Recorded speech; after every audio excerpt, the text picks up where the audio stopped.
Flat Earth Debate, Uncut and After Show. I'm your host Nathan Oakley, and if you are new to this channel, or you've not done so already, then be sure to subscribe, hit the bell notification icon and join button if you'd like to become a Nathan Oakley 1980 channel member and keep up to date with the Flat Earth Debate. If you would like to support the channel, there is a super chat that runs alongside each of these shows while they premiere, and there's also a PayPal, Patreon and crypto link in the info box below the video. Also below this video, you can get £50 for swapping your UK electricity supplier to Octopus Energy. Speaking of patrons, I'm going to do a quick shout out to all of you who do support me on Patreon. So, a massive shout out of thanks and appreciation to Michael Kahn, Patrick Gunnels, Banter, Will Brax, Mel B. Styles, Troy Shuker, Bosnail, Joseph Pizarro, Sampson, Maris, Mobile Max 777, Neo the One, Lost Cat FE, Rob W, Open Minded, Reese Pound, Del West Watson, Mike, Muted, Dick Earth Skeptic, Maria Neeland, Unbelievable Productions, Blue Ridge Ranger, Rob H, The Real Gabster, Windrider, Liam Nedrick Jr., Abraham Mohammed, Naibai, Adrian Quintana, Skeptic936, Life is Short, Fireball X, TheFlatEarthChannel.com, Texas Mike, Edwin Johnson, and David Wayne Foster. So another massive thank you to all of you for supporting me on Patreon. I'm also going to do a heartfelt shout out to JQ.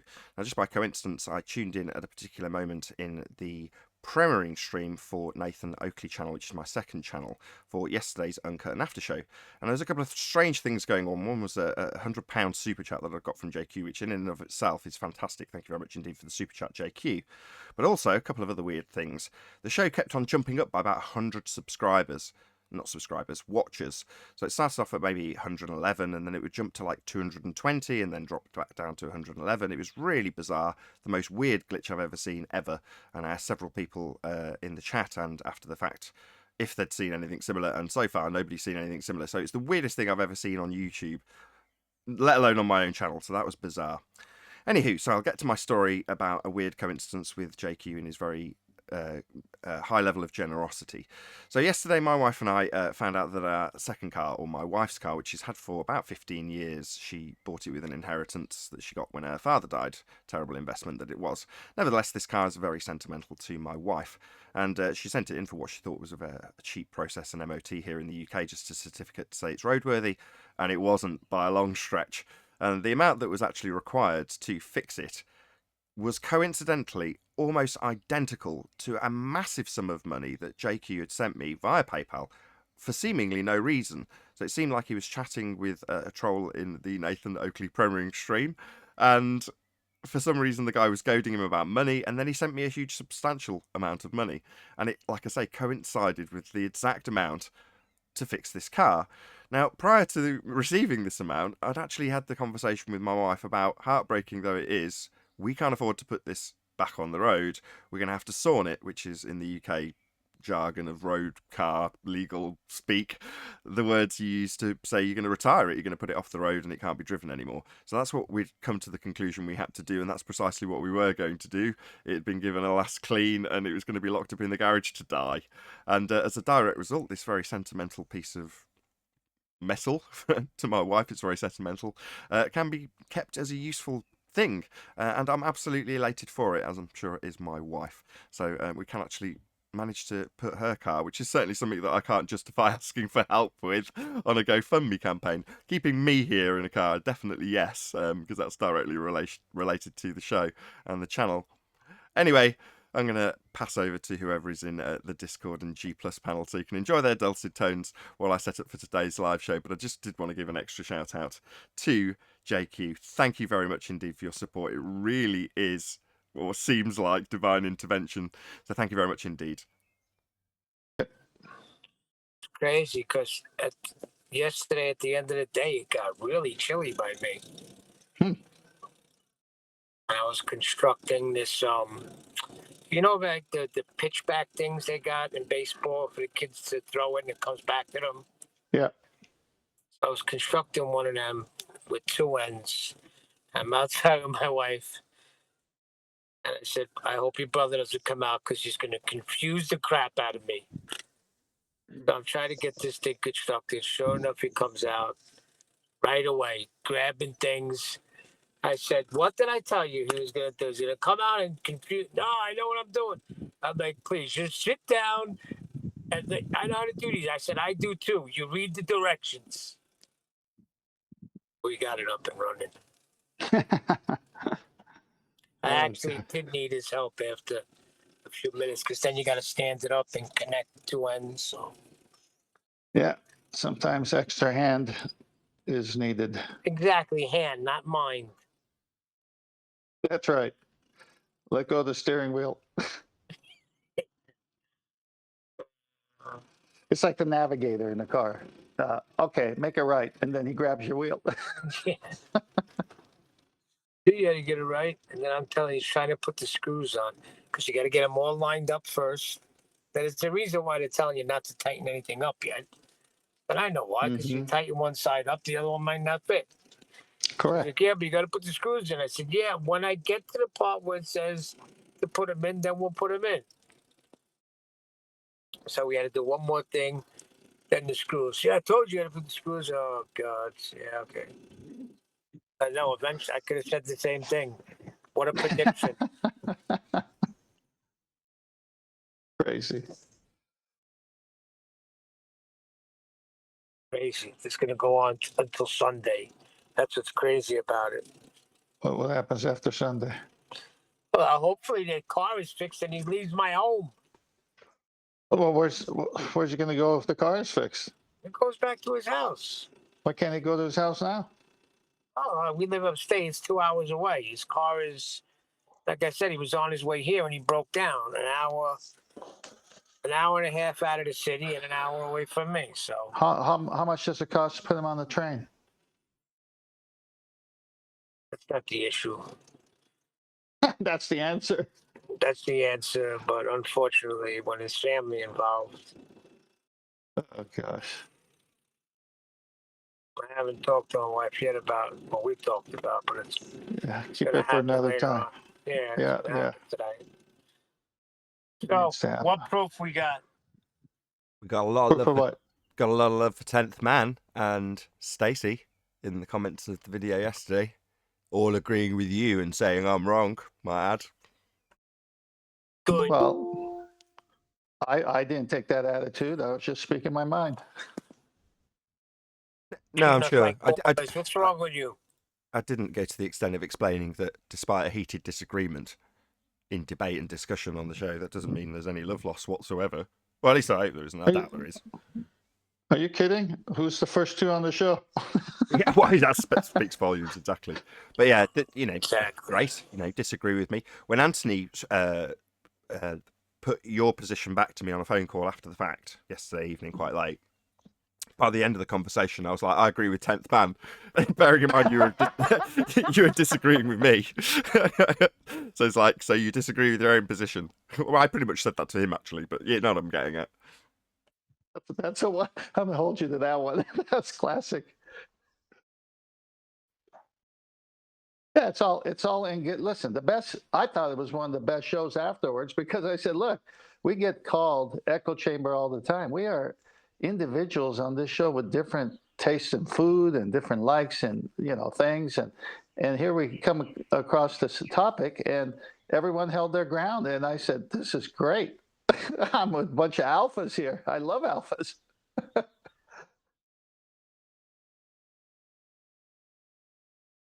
One of the commenters summed it up by basically pointing out that when you're in an arena that's dealing with the truth and potentially sacrificing a certain amount to put that out there, then when somebody who's in the same arena and is supposed to be also putting out truth is putting out something, whatever it is, whatever that may be, that's completely unverified, then it seems that much worse and therefore gets your attention that much more and makes you think that you've got to do that much more about it. My reply being, I totally agree. These bloody ghost hunters with their supernatural ghosties, we need to chase them down with pitchforks. In other words, I put the same position I put on the show in the contrast. Validation. Yeah, those ghost hunting people in the spooky houses, they need to Don't validate. start. What's the difference? What's the difference? Just because that's not what's happening doesn't mean it's not the perfect Wait. Here was the compare and whole thing. contrast. It has nothing to do with the earth I stand upon.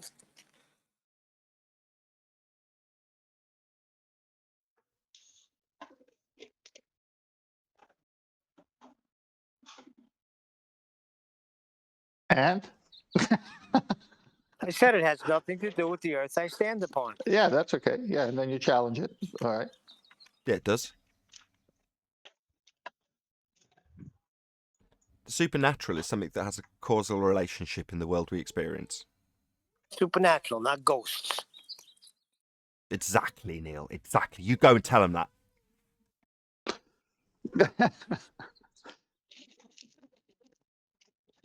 Why aren't you beating down their door? Ghosts don't need doors. I'm being serious, Neil. Why aren't you beating down the door of the people who deal with ghosts? It is directly related. I deal with people that claim that there's an ether and there's a dielectric acceleration, and that's it. All I said was you need to be a little more serious when we're dealing with it. The same way you're serious about geometric horizons, about gas pressure out of container. Just don't flip it away like, it's a little corner of the arena. It ain't going to affect us. It eventually will affect us. Appeal to the future fallacy. Yo, Hey, Elijah. hey guys, I might not, be worried about ghosts, but these vampires are annoying. They knock on my door at 12 a.m. I gotta invite them in for some coffee, hold the garlic. You know what I mean? And they're very long-winded. Believe me, they have stories. I love it. Do you have a sound? Do you have a sound bite from this vampire? Yeah, Eddie Murphy, the vampire in Brooklyn. Oh man, I gotta rewatch that movie. I remember it as a good movie, but I fear that it is very terrible. What was the other one? The one where the guy he gets drunk, he drinks a wino's blood, and he gets drunk, and he's flying around like a bat, and he flies into a home in Brooklyn, and the lady's like, "How are we gonna eat tonight? We got no food." And then he goes flying in the house, and he goes, "We do now. It's a chicken. It's a black chicken." And they try to catch the bat. I don't know what that one is.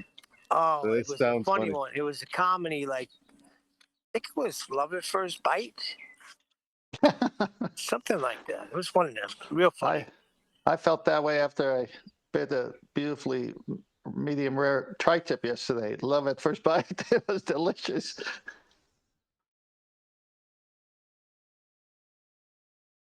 Like it came with its own steak. It came with its own steak, Elijah. Oh gosh.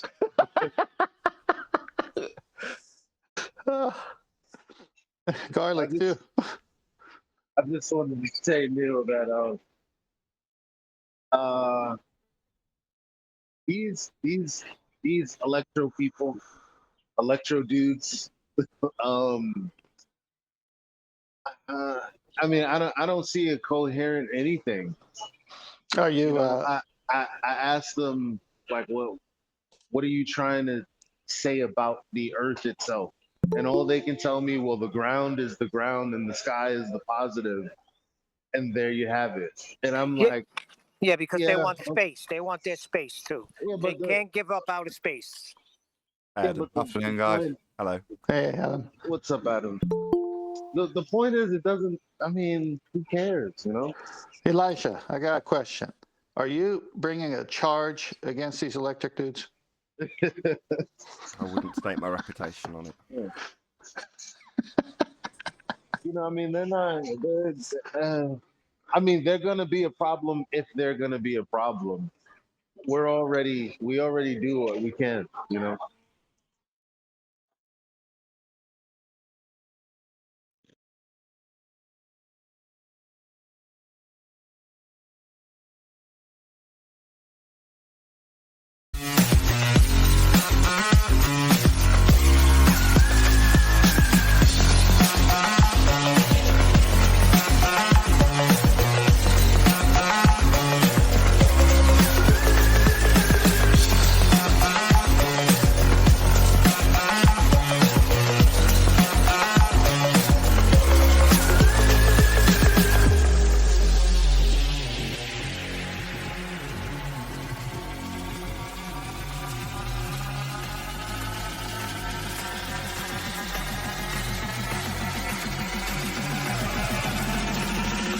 Oh, what a name! What a lovely name! Welcome to Flat Earth Debate Live.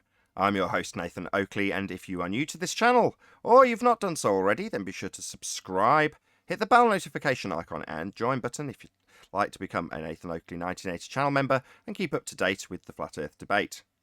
If you'd like to support the channel, there is a super chat that runs alongside each of these shows while they are live, and there's also a PayPal, Patreon and crypto link in the info box below the video. Also, below this video, you can get £50 for swapping your UK electricity supplier to Octopus Energy. Most importantly, if you'd like to join the discussion, simply mute the page you are currently watching, then click the link in the info box below this video to join the panel and express your views on the nature of Earth. If you do join, please don't swear. If you do, you'll be ejected, and if you are, please don't try to rejoin the stream using sock accounts. You'll be warmly welcomed back on the next stream. Please also share the show on social media. Sharing the show obviously increases the live audience, but this in turn increases the chances of a more diverse panel, so please share the show on Facebook and Twitter. One last time, if you're new to the channel or you've not done so already, then be sure to subscribe, hit the bell notification icon and join button to keep up to date with the Flat Earth Debate. Now, before I introduce all of our guests, I'm going to say a quick heartfelt shout out to JQ. Thank you very much indeed. I did an extended shout out to you at the beginning of the pre-show, so I'm not going to do another one, but just so you're aware of that, I'm going to say a big thank you to JQ for all the support he gave me yesterday in my second channel, which is called Nathan Oakley. Subscribe today if you're not already. But during the premiere of the most recent brand new Uncut and after show, he was in there not only supporting me with a massive super chat of $100, but also contributed a substantial amount of money, which coincidentally was exactly the amount required and we didn't have to fix my wife's car, which is very sentimental to her. So I am absolutely elated with the support I recently got from JQ. Thank you very much indeed to you. We are joined by Eli, 10th Man, Neil, the Adam Meakin, Sleeping Warrior, and a whole bunch of people in Discord. So welcome one and all. Hey, good morning. Yeah, that guy was ace because that MD guy in chat kept talking about you asking for money. So I was glad that JQ kept answering with that. It's not like I ever e-beg. Be sure to smash the super chat, by the way. I mean, what an outrage. It's not the point. What I said was, this is Nathan's living. If you don't like it, don't send him money. Is that what And sparked the thing you've got to sparked remember, it off then? the thing you've got to remember is there's not many people on our side that actually provide a service. You can't go to Globebusters, for example, and want to join the panel and talk about stuff with them because it's a closed circuit. You can't go to Delph and Beyond the Imaginary Curve. Again, it's a closed circuit. Actually, no, he does give a public link, I think. The point is he provides a service, right? And we can join, and it's somewhere that we can commune, that we can have a cup of coffee and sit down and just chat. And that is valuable. And if you don't support it, it does tend to go. You might have to get a job at the end of the day. So I support it. It's worth it. That being said, I just want to say hello to all of the new people listening.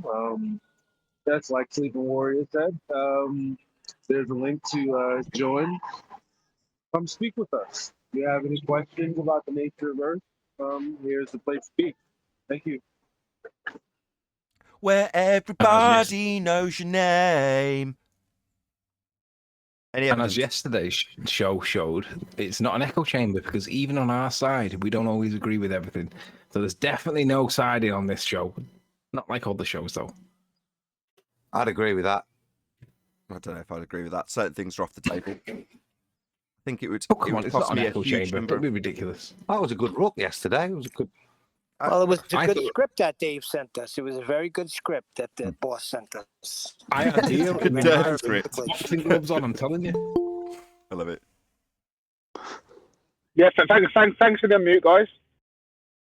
Say again. Was that sounded like Hey, Tommy? Hey, Tommy. Yeah, it's me. It's me, Nathan. Yeah, it's Tommy Hench. Hello, I'm Tommy. just listening. How you doing, man? Very well. If you're into Keep- boxing, hold on. Man, just one what you sec, do, just the one sec. work. Before we even get there, let's shout you out properly. If you're a boxing fan, go and subscribe to Tommy Hench. Is that the name of your channel? Tommy Hench? Yeah. Go and Yeah. subscribe. Does commentary, Do you like gives his boxing? opinions? Anyway, go ahead, Tommy. Sorry, I just wanted to shout you out a little bit. Go Oh ahead. yeah, if you like, but yeah, thanks for that. Appreciate that, Nathan. All the work that you're doing relentlessly every single day is unmatched by anybody. Honestly, like kudos to you. And I know you get a lot of stick, but these people can't answer straight questions, and they're totally intellectually dishonest. It's good to hear you're doing what you're doing so consistently for so long. You know what I mean? You're a champion. You are a champion. Oh, well, I appreciate it Um, greatly, especially coming no from worries, someone man. who's a Keep up the former good work. opponent, which is weird. But there we go. I know, man. I know, but So at the end of the let's day, plug. Let's I didn't plug know this. my own math, did I? I didn't know what the R value was. I didn't know how it's obtained. I didn't know anything about it. But as a glober, you're automatically right, aren't you? So all I thought was, I'm right, you're wrong, because I know the Earth's a globe, because I've been told it since I was a kid, not because I proved it to myself. So you put me in my place, I'm humble enough to if somebody's got a good point and they defeat me, which I was defeated, I honestly was defeated in that battle. So if I ever come up with an argument, if I ever get proof for a globe, I'll bring it to you and I'll try and argue it. But I haven't got any, so. Tommy, you know what number show it was that you joined. Can you remind us what number show it was where you joined as a ball earther so that people listening can go back and watch it? I think I sent you the link at some point. Probably sent it you at some point on a message, but that was probably on the old account. I'll look for it. It's probably around.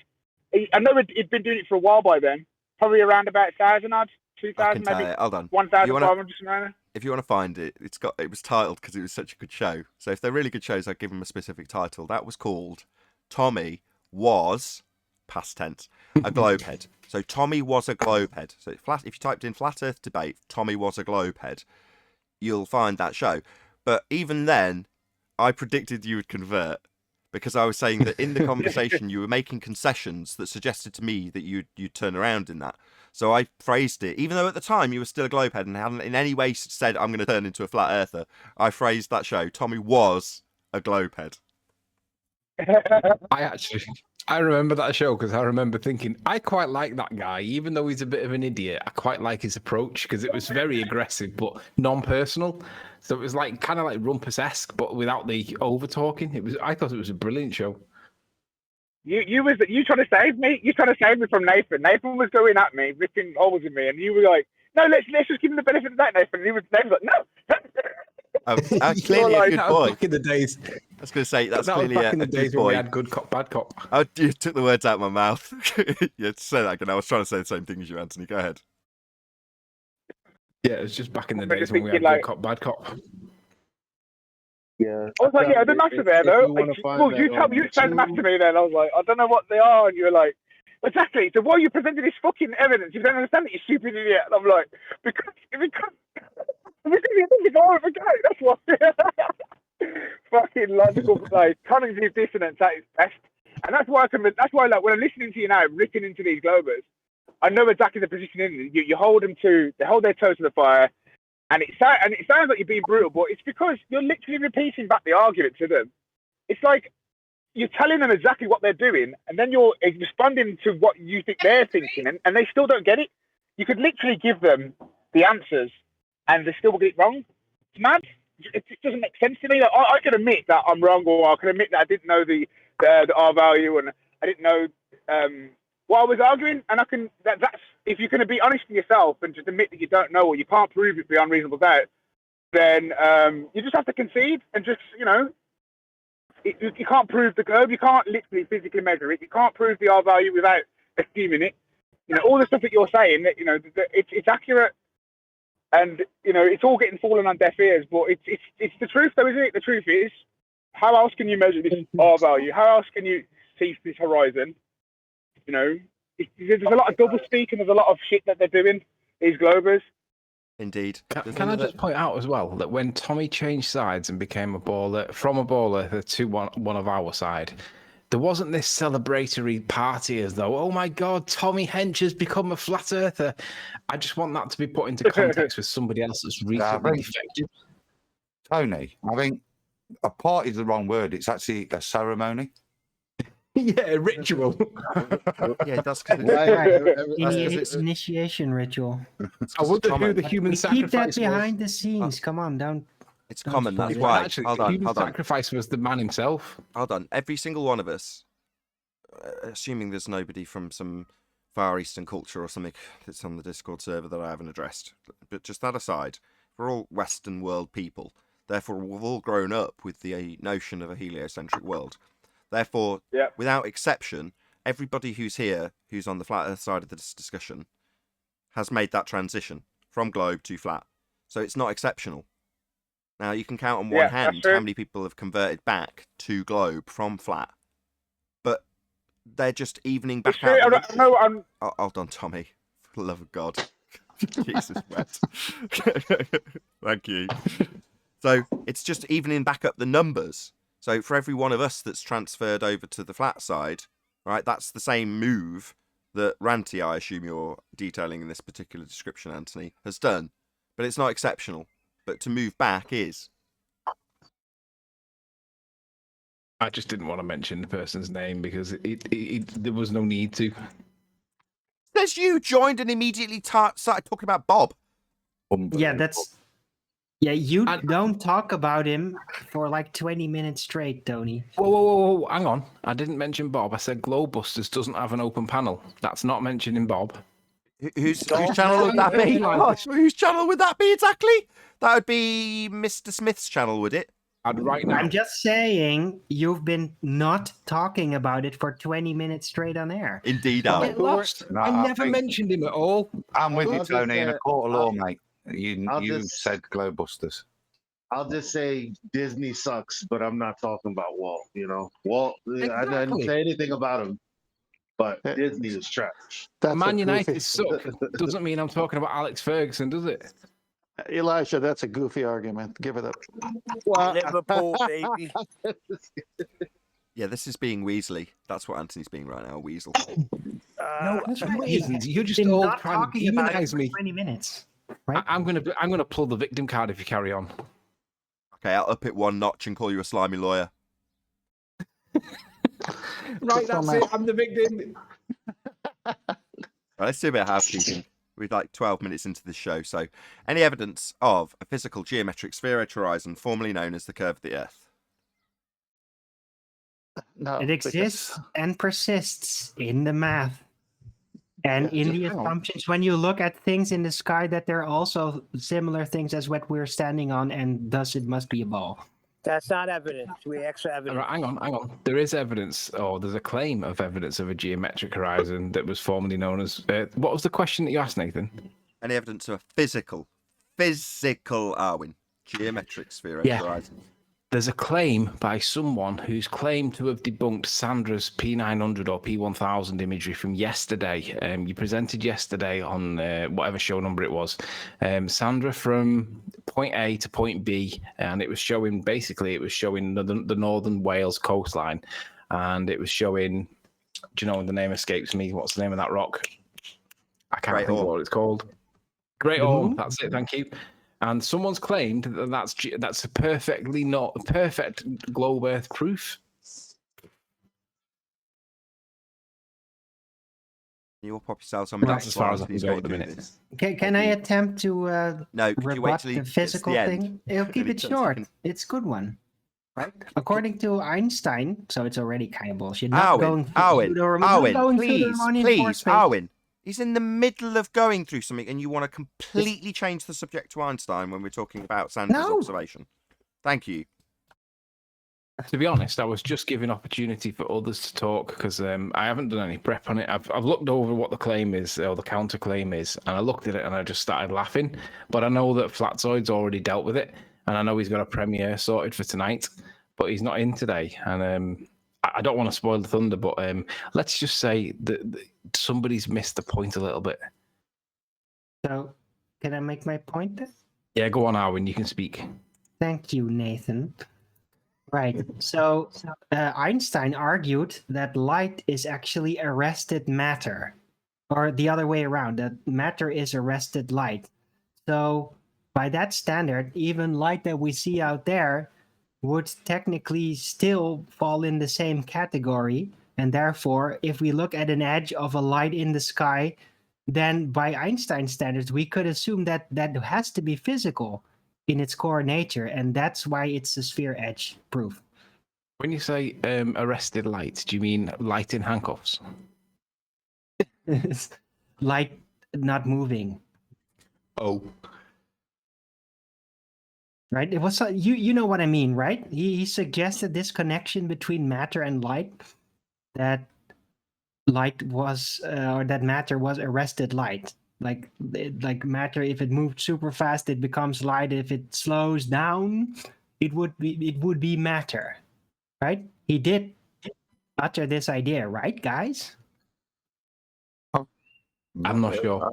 I've not heard that, but he did preface it saying it was going to be bollocks because it was Einstein. But yeah, so I just did the lawyer trick there. That's what a lot of people still think. So when you say the lawyer trick, do you mean lie? Yeah. It's not lying, it's being less candid than usual. Right. Just Oh, like you watched something. just like you continually for 20 minutes straight didn't talk about a certain individual, right? Yeah, I You did watched watch that that woman. presentation by the Secret Service operative as well, Nathan, the blonde Right, woman, right? she was very good, right? And my criticism is that she was dealing with what I maybe is kind of a more rudimentary understanding. It was a very generalized presentation, and you can only get that when you're trying to do something in 40 minutes with a crowd of people. So she had a job ahead of her, and everything she said I agreed with. However, if you like that, go and check out the behavior panel. They are doing what she does in real time. They even went on Dr. Phil and had somebody who was, under investigation and about to go to court, but they put him in front of this group of 4 people, these behavioural analysts, and they grilled him. It was absolutely glorious. Now, don't get me wrong, she gave an example too, where she showed an employee that she'd grilled about some fraud that was going on, and gave the examples of when she was being less than truthful.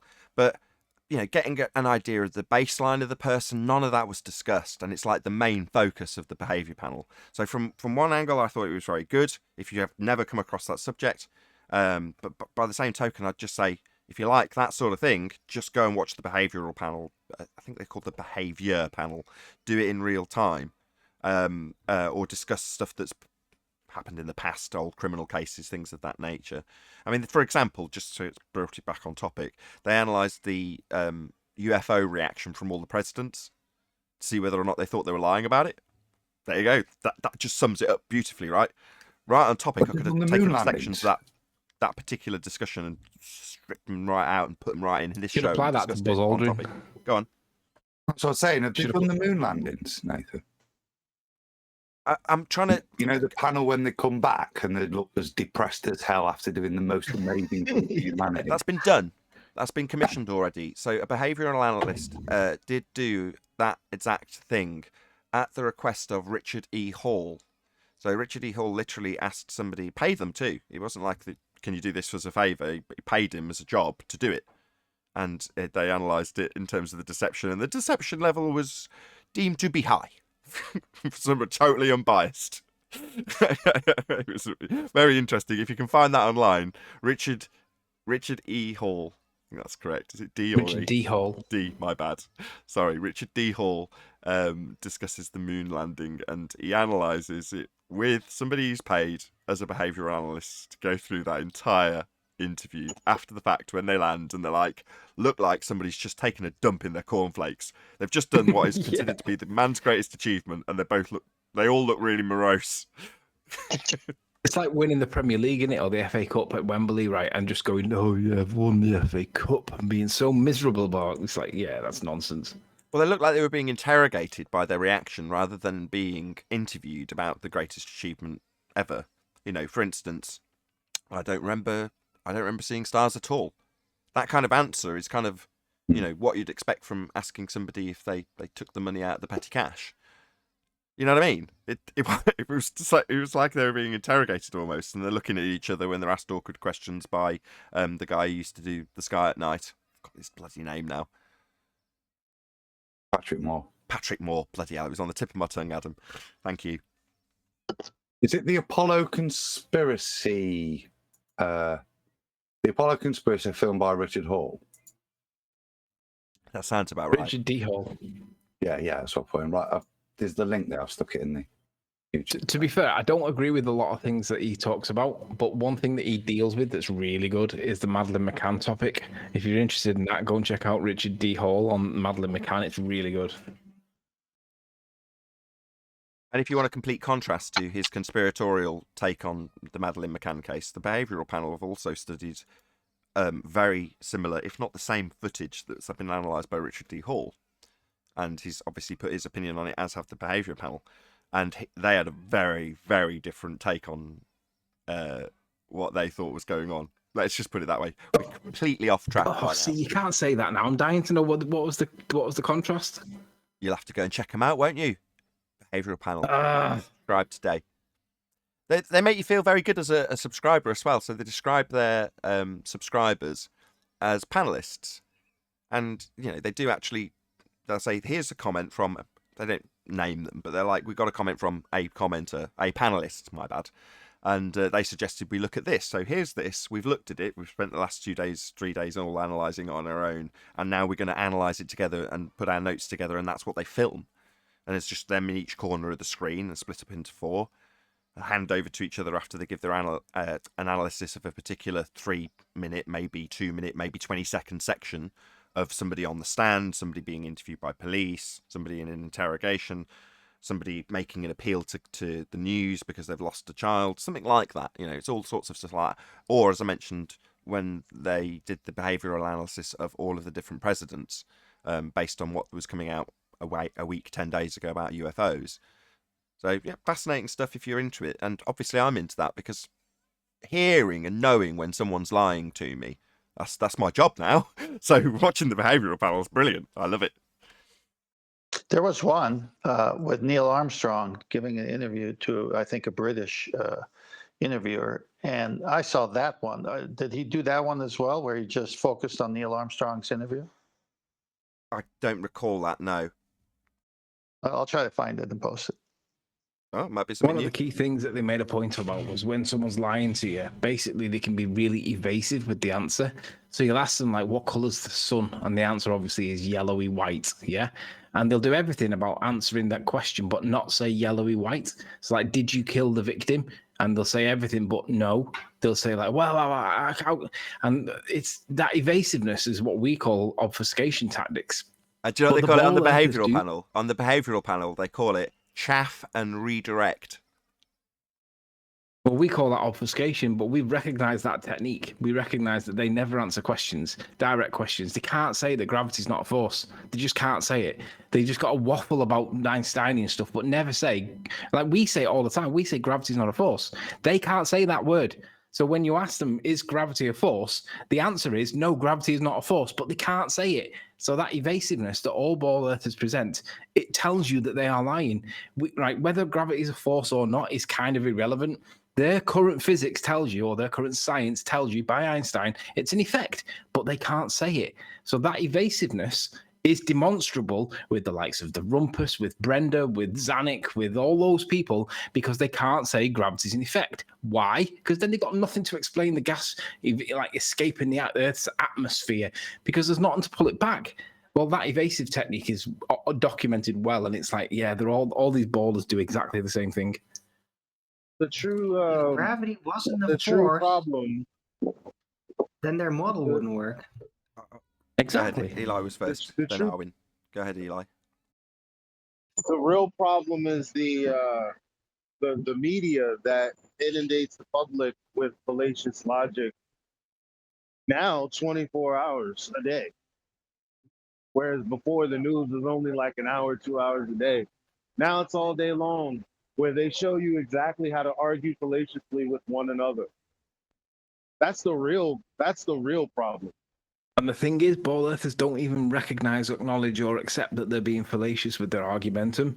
They think that their arguments are sound, even though they're begging the question, affirming the consequence, they're reifying mathematics into existence by calculating the radius when they haven't got a radius. All that stuff, yeah, it's mainstream, and that's why they think it's normal.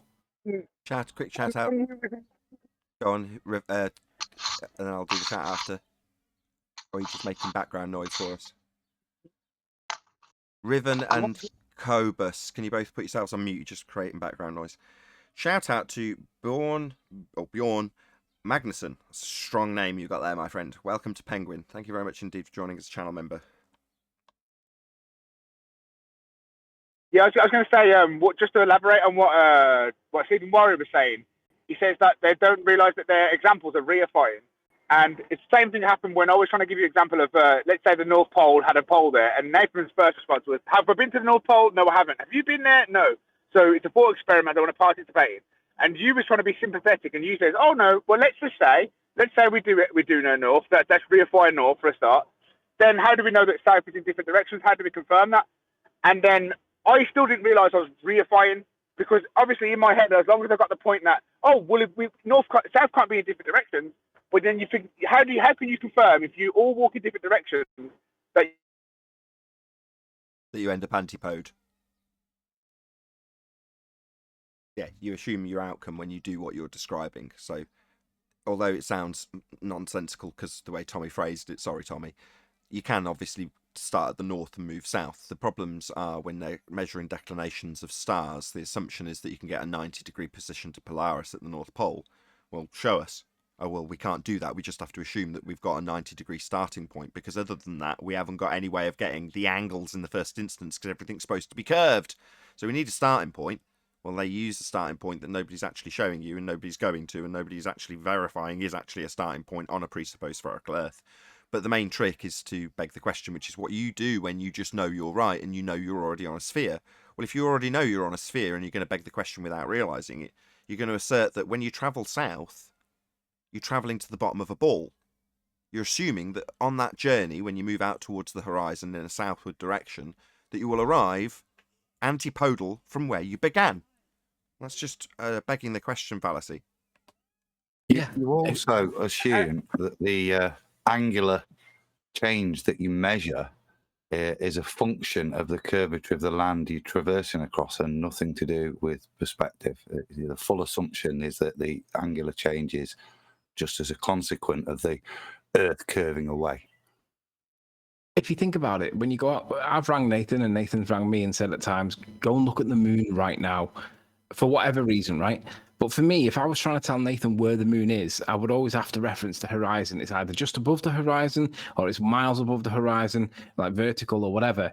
But like ordinarily, you'd say it's like in your head, in my head, I'd be saying it's just above the petrol station or it's near that church or whatever. But obviously that doesn't work for Nathan because obviously I don't know whether he's got a petrol station but the question remains, how do I know that when he's looking at the moon, he's looking in the same direction that I am? It's just assumed. How can you prove that we're both looking in the same direction as each other at the same time? And they say, well, you're looking at the moon, so you must be. Yeah, I can see the logic in that. But what happens when you're looking in like South America compared to Australia? You're both looking at supposedly the southern rotation point. But how do you know that the guy in Australia is looking at the same bearing as you? Not the same direction. You're both looking at the rotation point. But how do you know that he's looking in the same direction as you? And the problem is they've got something called magnetic declination, which they've got to adjust for on their model because it doesn't look true south for whatever reason. But the fact that that exists means they're acknowledging that you're not looking in the same direction as each other. That means that you're not looking at the bottom end of the ball like we're looking at Polaris. They're looking in different directions. They completely ignore that. They say, magnetic declination doesn't apply. Oh, really? Well, you need to explain it because on a ball, it's got to be south. And it isn't south, is it? They just completely... But relative directions are important. How do I know that Nathan's looking in the same direction as me when we're both looking at the moon? You can't confirm it. You can't either way, but regardless, that doesn't work for flat or globe to anyone's favour. But in the description that you just gave, you said on a ball. So long as you make that assumption or they force that begging the question fallacy upon you, you're going to be assuming that you've got antipodal positioning when you're taking this reading, declination or otherwise. But without that assumption that you move antipodal when you go south, you're not proving anything. In other words, there is no link between these measurements of these celestial bodies, regardless of declination. But you're right, on a ball, unless you assume you're on a ball. Can I input something? Yeah, go ahead. Yeah. Right. Yeah. One of the most convincing, on an intuitive level, evidences that I've seen that the Earth is not literally a ball, right? However, it's connected, is basically jet airplanes flying over the sea, like really close to it, being all bro-ish, like, oh, look at me, right? But the thing is, they go incredibly fast. and you really have to be in an equilibrium to do that for a prolonged time, right? So if it was a ball, how can you get a perfect circumdicular equilibrium with the surrounding at that speed for so long that you would be able to fly and not automatically constantly have to pull down because you're going incredibly fast over the curve? But no, they just go perfectly straight. I think, You're right, Darwin. No, what I say to Globers, when a plane flies, right, does it behave exactly as if it would fly over a motionless plane? And they go, yeah. So it literally behaves as if it's not under a rotating reference frame. It literally flies like it's in like a closed flat. It leaves like it's flying over a flat surface. It doesn't deviate. You don't see any curvature. You don't experience it, feel it, or get any deviations from any speed change. So it's literally emulating exactly what you would expect to see on a flat Earth. So it's literally flat Earth evidence, isn't it? The behavior of a plane. Yes, and this is something that Brian's Logic's currently calling Wolfie out for. So subscribe today to Brian's Logic, and he's been asking a question that's I don't know if this is the right term because Adam sat there, an enhancement on what Adam was currently arguing up until now anyway. And they've discussed that on this show. But moreover, go and check it out on Brian's Logic's channel, because other than being handed back really crappy strawman arguments that assume their position in the first instance, therefore assume that you're going to track a ball when you're not dropping in any way, shape or form, well, that's something Brian's actually calling out Wolfie for. So, interesting stuff. Subscribe today to Brian's Logic. Yeah, good videos, definitely related. But in my example, it's specifically about super fast jet planes that can do this at a very low surface level and stay at the exact same height, right? With an airplane that's a regular propeller airplane or whatever, I can imagine that a baller might imagine like, oh yeah, it might just go with the air layer or whatever. But with a jet plane, you're going so fast. It's like a rocket going through the air. It's very tough to keep stable, right? With the jet plane that goes that fast. Yet they manage at such a low height for such a long time. That simply could never happen on a ball, ever. Do you guys remember a very popular show in the 90s called The Krypton Factor with Gordon Burns? Of course. They used to have this simulation round, and one of the rounds, as it got more developed later on in the time, it was landing a plane that was on an aircraft carrier that was out in the sea, and it was traveling. And it's acknowledged to be one of the most difficult aerobatic maneuvers that you could talk about loop the loops and barrel rolls and all that. Landing on a moving target is considered to be one of the most difficult things, because you've got to be continuously adjusting your trajectory as you're coming in.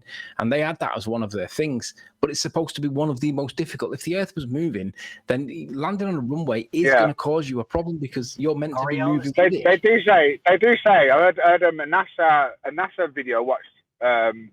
And it was on about landing the shuttle, the aircraft. And it says the way they enter the atmosphere, when they come back down to Earth, they have to calculate it so precisely that if they miss it by like 2-3 seconds as they enter the atmosphere, that it could change the trajectory for like 300 miles from the landing point, because the Earth's rotating at such a high speed comparative as it's coming in. So they have to enter it at the right angle and at the right time. And if it's off by a few seconds, that's like 100 miles. It'll be off the landing point. So it's very crucial that they get the entry point accurate. So they're literally telling you that that's what they're doing in space. So they enter the atmosphere. It's like the wardrobe in Narnia. You've got to enter it just the right way. Right, quick shout out to Tony Whittaker, who says, they claim orbits of satellites, which we don't see, but don't claim orbits of planes that we do see. Thank you very much indeed for the super chat. Really appreciate your support, Tony.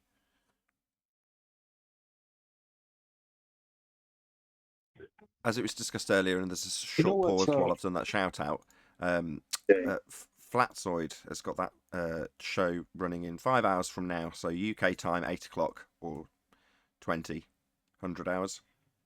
That's on Flatzoid's channel, so go and check it out. I don't exactly know what it's covering. I've not watched the video it's responding to, even though it's got my face on the thumbnail. But I'll definitely watch Flatzoid's video about it, so I'll be there, and hopefully you will too. Be here or be sphere for Flatzoid FE, and the show is called Ranty Obliterated. So check it out. How many hours from now is it, Nathan? 8 o'clock. UK time. 5 hours. I'll be from watching now. that. So that's going to be 2, 3, 4, 5, 6, 7, 5.5 hours from now. I'll be there with my popcorn. You know what's crazy about the satellites? Like they're supposed to be geostationary, so they should just be in the sky at a position that you could point a telescope at and say, "Oh, look, you know, there's a satellite." But I don't. Has anybody ever done that? How does it work? I've certainly been sent videos of it. I've not done it personally. It was something that came up really early on. Now, at the time, I didn't know that orbits was a begging the question fallacy, but it's one of those that, like Anthony's described many times, if you've got an inkling and you want to see if it's right or not, you just have to put it out there and see what people come up with. So yeah, so I've certainly been sent what people claim to be a light that's completely stationary while the other stars move around it. Not all satellites are geosynchronous. Some of them actually do orbit, apparently. They're the ones that fall out the sky and land in Brazilian rainforests, though. Those are balloons.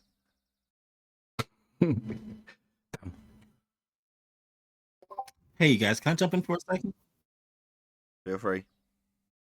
Thanks. We got Napsonot challenging you, Nathan, in chat, but he's in voice chat.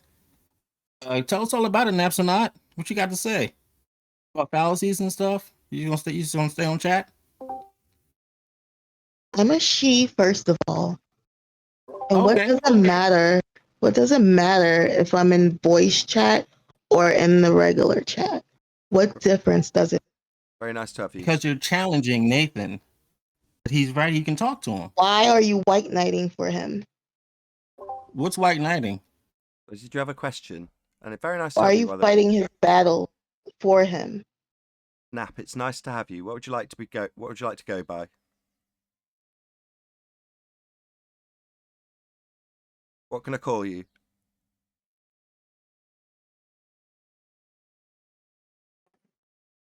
What was that? What can I call you? I said. Not you, Anthony. What? What can I call you? What do you go by? Oh, Naps. Nap. Very nice to have you. Did you have a question you wanted to ask? No, I had no question. I don't know why he felt the need to bring me up, but you know. Well, you're showboating in chat, so by requesting you to speak is a challenge for you to talk. How am I showboating? Why am I talking about you personally? No. So what is your issue? I think what they're trying to get across But is. I've got an issue. I've got an issue with you. Okay. Well, she's here now. Was there something that you were in chat discussing that perhaps you wanted to discuss with us? That would be lovely. If so, if not, don't worry about it.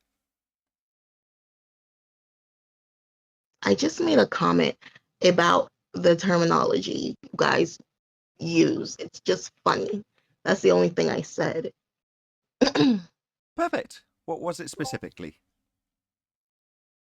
It's just like making up all these like, oh, it's begging the question fallacy and blah blah. I'm like, I've never even heard of that before. It's like you just make up words. So let me get it straight. Because you've never heard of it, you think I've made it up? Definitely made up. Oh, really? I don't think Have you, by chance, Google searched it? Let's do so. Say again?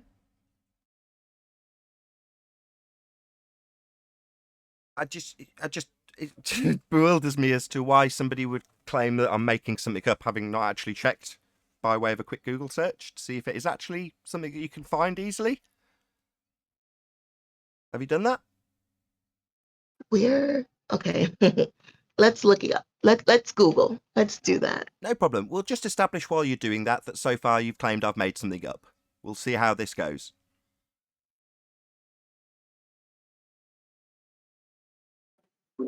I'm telling you right now, this is going to be bad. You built up the wrong tree, sister. How you getting on there, Nap? Would you like to read out what you've got in front of you?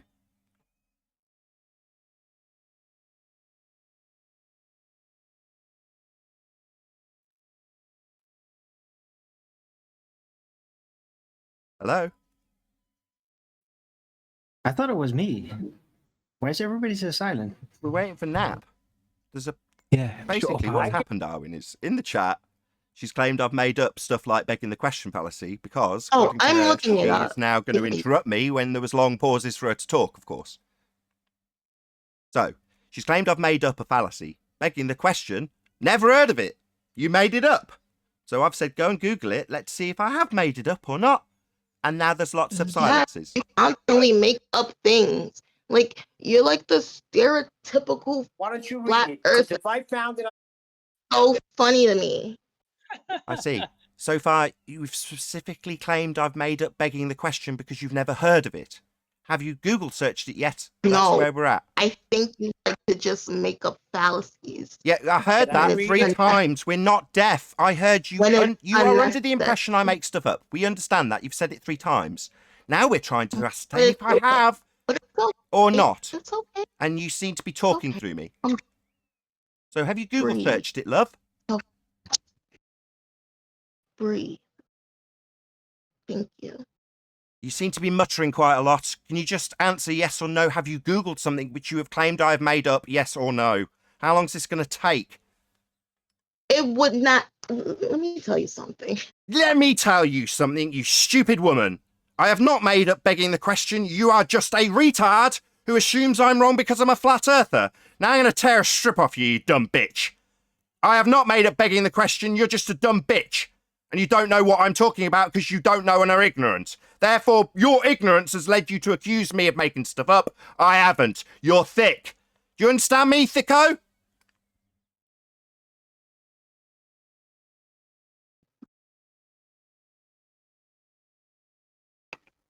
Hello? You are ignorant. It is a real fallacy.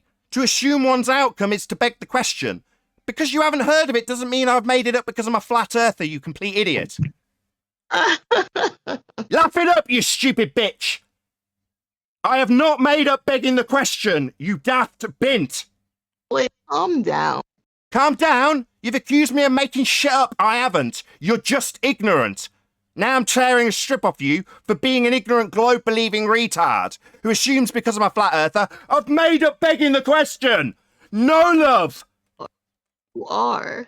So you still think I've made up begging the question, do you, dumb shit? Laugh it up, you dumb shit. You're being humiliated by a flat earther for your assumption that I've made up the fallacy of begging the question. I haven't. You're just thick. No. This is what you do. You stutter for me, you stammering dickhead. I haven't made up begging the question. You've told me I've made it up. You're wrong because you're ignorant. You've also, because you're completely batshit insane, told us why you've made it up. Because you assume I've made it up because I'm a flat earther. What, therefore you know better? And because you've never heard of it, it doesn't exist and I've made it up? No, that displays your complete ignorance of fallacy, love. That makes you thick. Are you done? Are you done? What, telling you how stupid you are? No, I will sit here indefinitely and tear a strip off you for your total ignorance of fallacy. I assume you've now Googled it up and realised your error. I haven't made it up. It's not something that doesn't exist simply because it's been stated by a flat earther. It does exist, you're just a globe believer who doesn't research a thing and can't even be asked to Google search it before going on a live show and claiming I've made it up. You stupid idiot. Laugh it up. You're the thicko here, globe believer. Let's get that clear. Do you realise how stupid you are? Is he done? What, telling you how stupid you are? No, I could do it all day. I get people like you coming and assuming that I've made stuff up because I'm a flat earther all the time. You have literally told me I've made up a begging the question fallacy. It doesn't exist because you've never heard of it. I've never heard something so stupid. You fucking fake. Yeah, swear for me, bitch. You're thick as fuck, bitch. You're a joke. Yeah, you're thick as fuck and you're stuttering too. How do my nuts taste, you stupid retard? You're a fucking joke. Yeah, you're being humiliated and berated for claiming, without any concession by the way, you're still under the apprehension that you're in the right here, presumably having Googled it and realised how wrong you are. having been directed to do so by the only person with any common sense here. Between you and I, that is. You being thick, going on a live show and claiming begging the question's made up. You're still talking. I run a show, you stupid cow! You stupid cow. Yes, that's precisely what you are, love. You've come here and literally claimed up, but because I'm a flat earther, begging the question's been made up. You're not a flat earther. That's the thing. You're not. Yeah, and I know what a begging the question fallacy is, unlike you, love.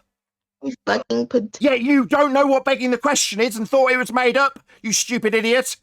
You have a whole bunch of. Yeah, you thought begging the question was made up now, didn't you, love? Every word. Sorry, are you going to address the fact that you thought, because you're a stupid idiot, that begging the question was made up? Hello! You thought begging the question was made up, you stupid bint! You're a fucking joke. You keep swearing at me. You've got no reason to. You're the idiot here. You literally thought a fallacy that's well detailed with a simple Google search was made up because I'm a flat earther stating it, and you didn't know what it was. Well, if I don't know it and a flat earther's saying it must be made up. You arrogant twat. You'll be doing this stupid bullshit for the rest of your life. What? Stupid bullshit like going on a live show and claiming begging the question's made up? That kind of stupid shit. Get a real job, Nathan. This is my job. I'm paid to do this, to humiliate arrogant, globe-believing dicks like you who will literally go onto a live show and claim that a begging the question fallacy doesn't exist. Yeah, laugh it up, you stupid cow. Yeah, laugh it up. That's how thick you are. This is hilarious. What? How stupid you are. I'm laughing in your face. What have you got to say for yourself about the begging the question fallacy you came in to claim I'd made up? Do you feel stupid? You should.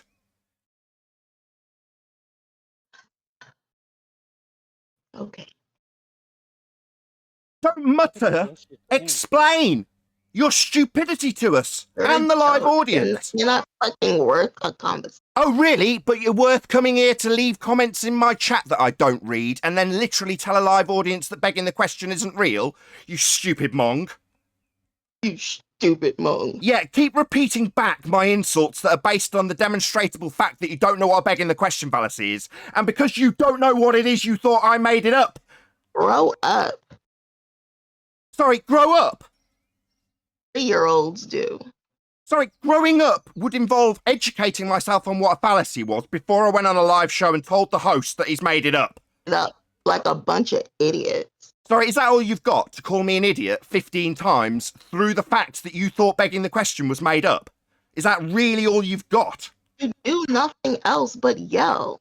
Yell at idiots who think begging the question's made up. You ever going to address the actual point here, love? Hey, God.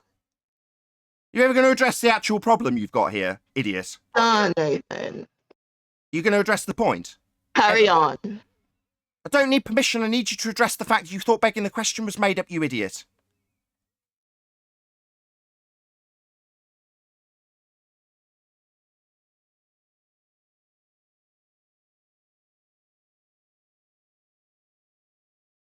Did you look it up yet? Fucking moron. Sat herself on mute. Which she can't add Are on you me through me minion? like she's doing the moment the silence is broken by me. She's not going to talk unless she can talk straight through me with insults. Like you're doing right now? You are thick as shit.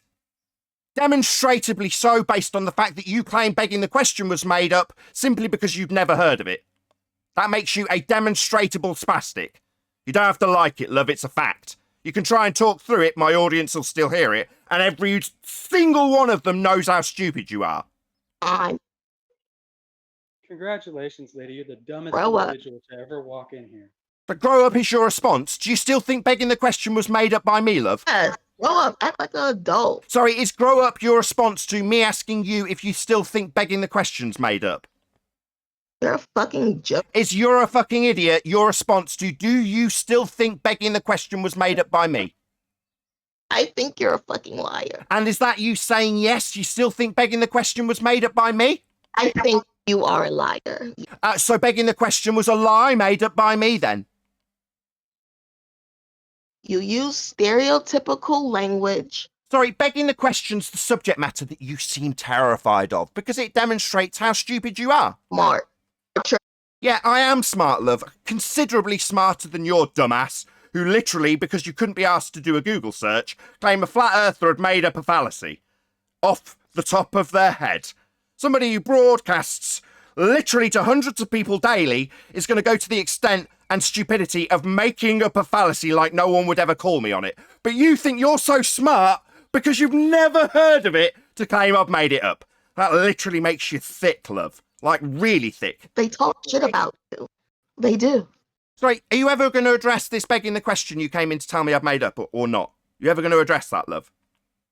You make up a lot of stuff. Sorry, you keep obfuscating away from the problem you've got with your claim I made up a fallacy, only to then cause a lot of ruckus when it's pointed out how stupid you look for simply Google searching it and proving yourself wrong.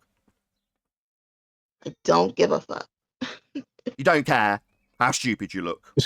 Well, just Kick her remove out, her. Nathan. She's wasting our time. Yeah, it's wasting my time, man. I She's wait for just this triggered show. now. She's Okay. just triggered only ad homing. I've only heard ad homing from her in the last few minutes. I went Damn. for a cup of coffee, right? I went for a cup of coffee to come back to hear somebody coming with the most ridiculous thing. And is this the level of desperation that they've got, that they can only challenge us on just complete idiocy? Nothing to do with the nature of the earth, because they've lost there. All they can do now is come in and make something up and then just realistically just sound a little insane, frankly. And talking about calling people childish, nothing more childish than constantly ignoring somebody, yeah, and then just insulting and just throwing straightforward ad hom, which is all I've heard from that lady. And one other thing, not heard the word bint used in ages. Well done, Nate. Yeah, as soon as you're proven Thank wrong, you. you're going to have a little paddy through the person pointing out how stupid you are and talk through it. So in the vain hope that people won't realise how stupid you are, if you try and talk through the top of me telling my audience how stupid you are, for assuming that flat earthers make up fallacies like begging the question, only to go away and Google search it and realise how fucking stupid you are. Oh my God. And there she is right on cue while I point out how stupid she is to interrupt me. Because it's hard. It's hard to hear it. Hard to hear that you're stupid in front of a live audience, 150 people live listening to how stupid you are, love. That's really difficult for you, I know. And you're going to attempt to obfuscate that fact being pointed out to my live audience by talking through me. Yeah, nice try, love. It's not going to work. I am going to point out how stupid it is to claim that a fallacy's been made up simply because I'm a flat earther and you haven't bothered typing it into Google, you thick bint. Yeah, I will point that out over and over again while you attempt to obfuscate away from your lack of humility in this regard, total lack of humility, and your constant attempts to interrupt it. Yeah, you're not going to get that chance, you thick bint.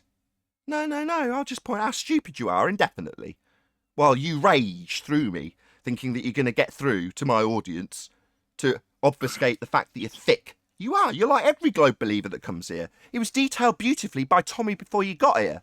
Tommy told us all about how he thought he was right just because he was on a globe, and we were telling our audience that it's flat. So obviously we're wrong. Obviously we've made up this fallacy. We're flat earthers, right, aren't we, love? So of course we've made up the fallacy. You can automatically assume that with your arrogance, that we're stupid and you're smart. And then you get in front of 150 people and get demonstrate just how stupid you actually are. She spoke through every word of that. She didn't listen to a single word. I'd like to know Just what want else money you from made up. these dumbasses is going to give it to you. Yeah, Sorry, do you think begging the question's made up?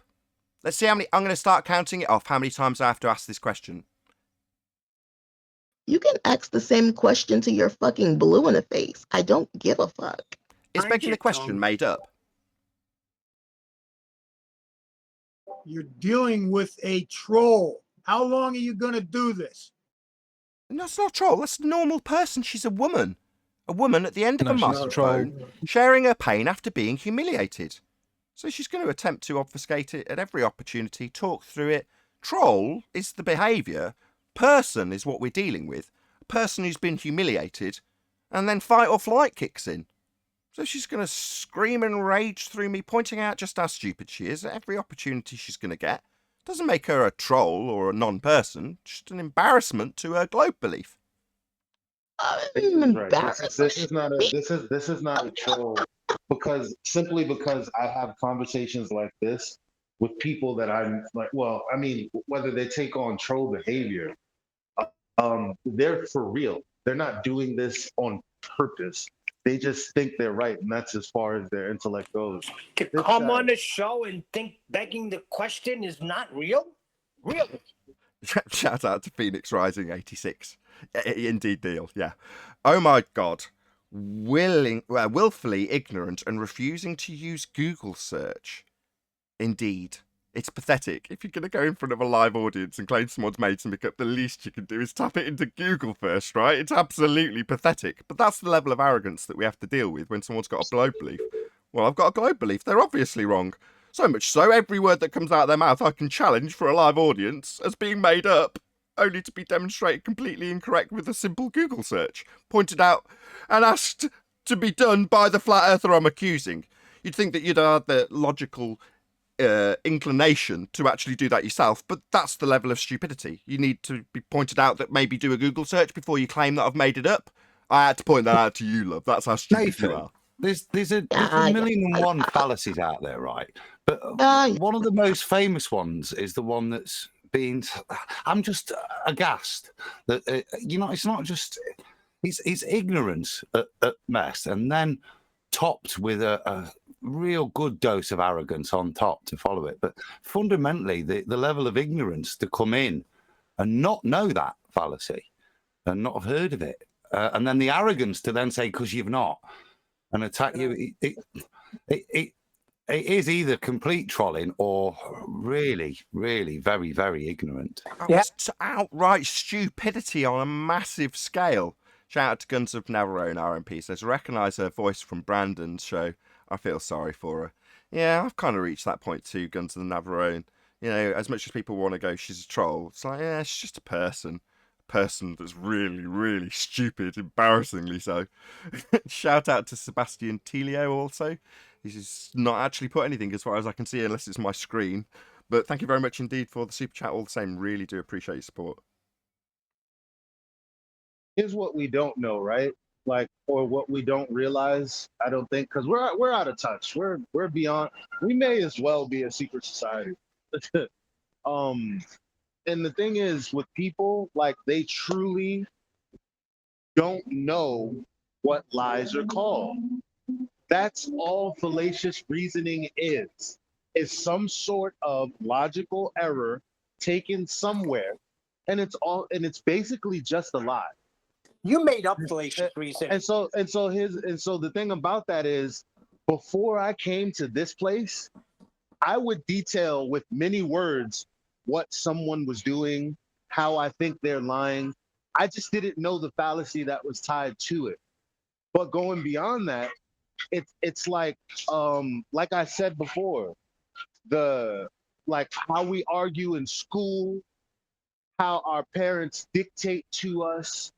This all inundates us with this fallacious reasoning. With that, I'm going to say, if you are watching this on either Nathan Oakley 1980 or Nathan Oakley Premiering Stream, stay tuned, as there will be an after show to follow. Unfortunately, if you are watching this live, this is where we bid you farewell. So a huge, massive, enormous thank you to all of you who smashed the super chat, liked, commented, shared, subscribed, and joined as a Nathan Oakley 1980 channel member. Also, below this video, you can get £50 for swapping your UK electricity supplier to Octopus Energy. Once again, stay tuned if you're watching on either the Premiering Stream. I've been Nathan Oakley, and I'll see you all in the next video.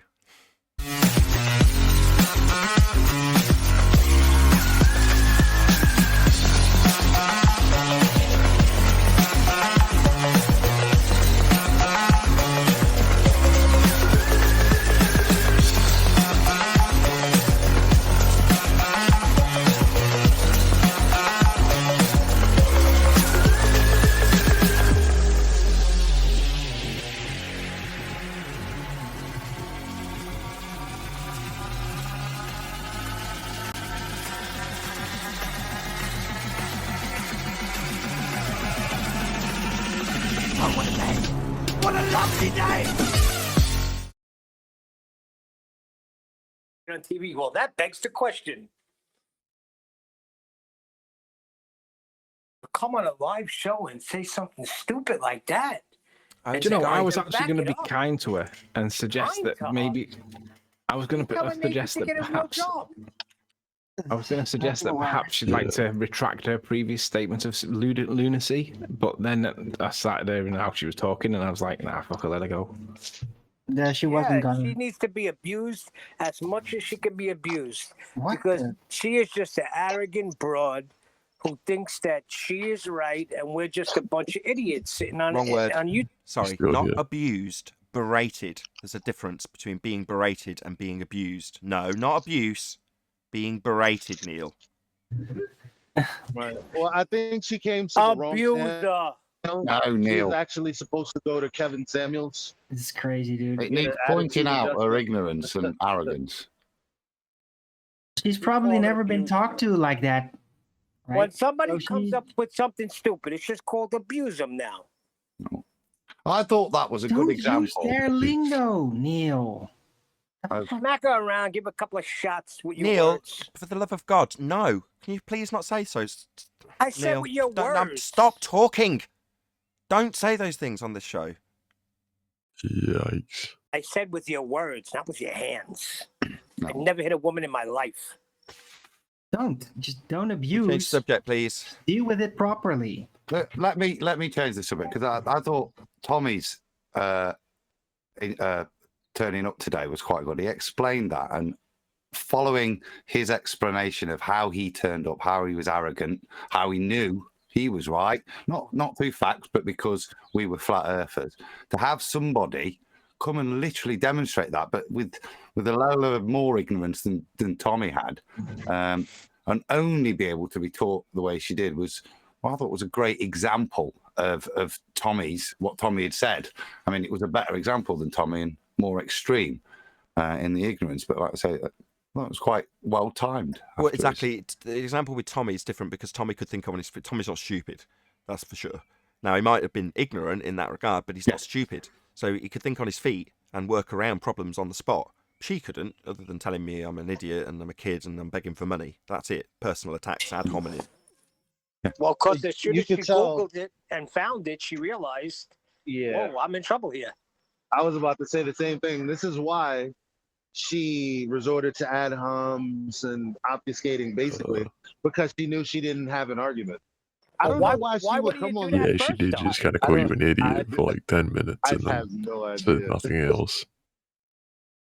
In the That was meantime, the reason why I was going to give her an out and give her the opportunity Nathan. to retract her previous conversation, and then I realised that she was just being a tit. So I thought, nah. Can I just hear Neil again? Neil on the. It's not Neil. It's not corpse. Yeah, hi. That's a voice for radio right there. Yeah, it is. Thank you. Please don't In the say meantime, begging the question I is noticed not you real. poked the bear again. I'm kidding. They all are. They've been programmed to think we're stupid. That's why this show can be so good sometimes. Oh. Because there's idiots out there that tune in and go, Yeah, that show was yeah, pretty they're entertaining. idiots. Can I not be heard? They're yes. Yes, you can. They're- We did hear you they're then. They're dead serious though. So Like I whenever noticed you talk to a Gem Panda or whenever you talk to any of these people and you say, well, you're using fallacious reasoning, here's what you said, here is the fallacy.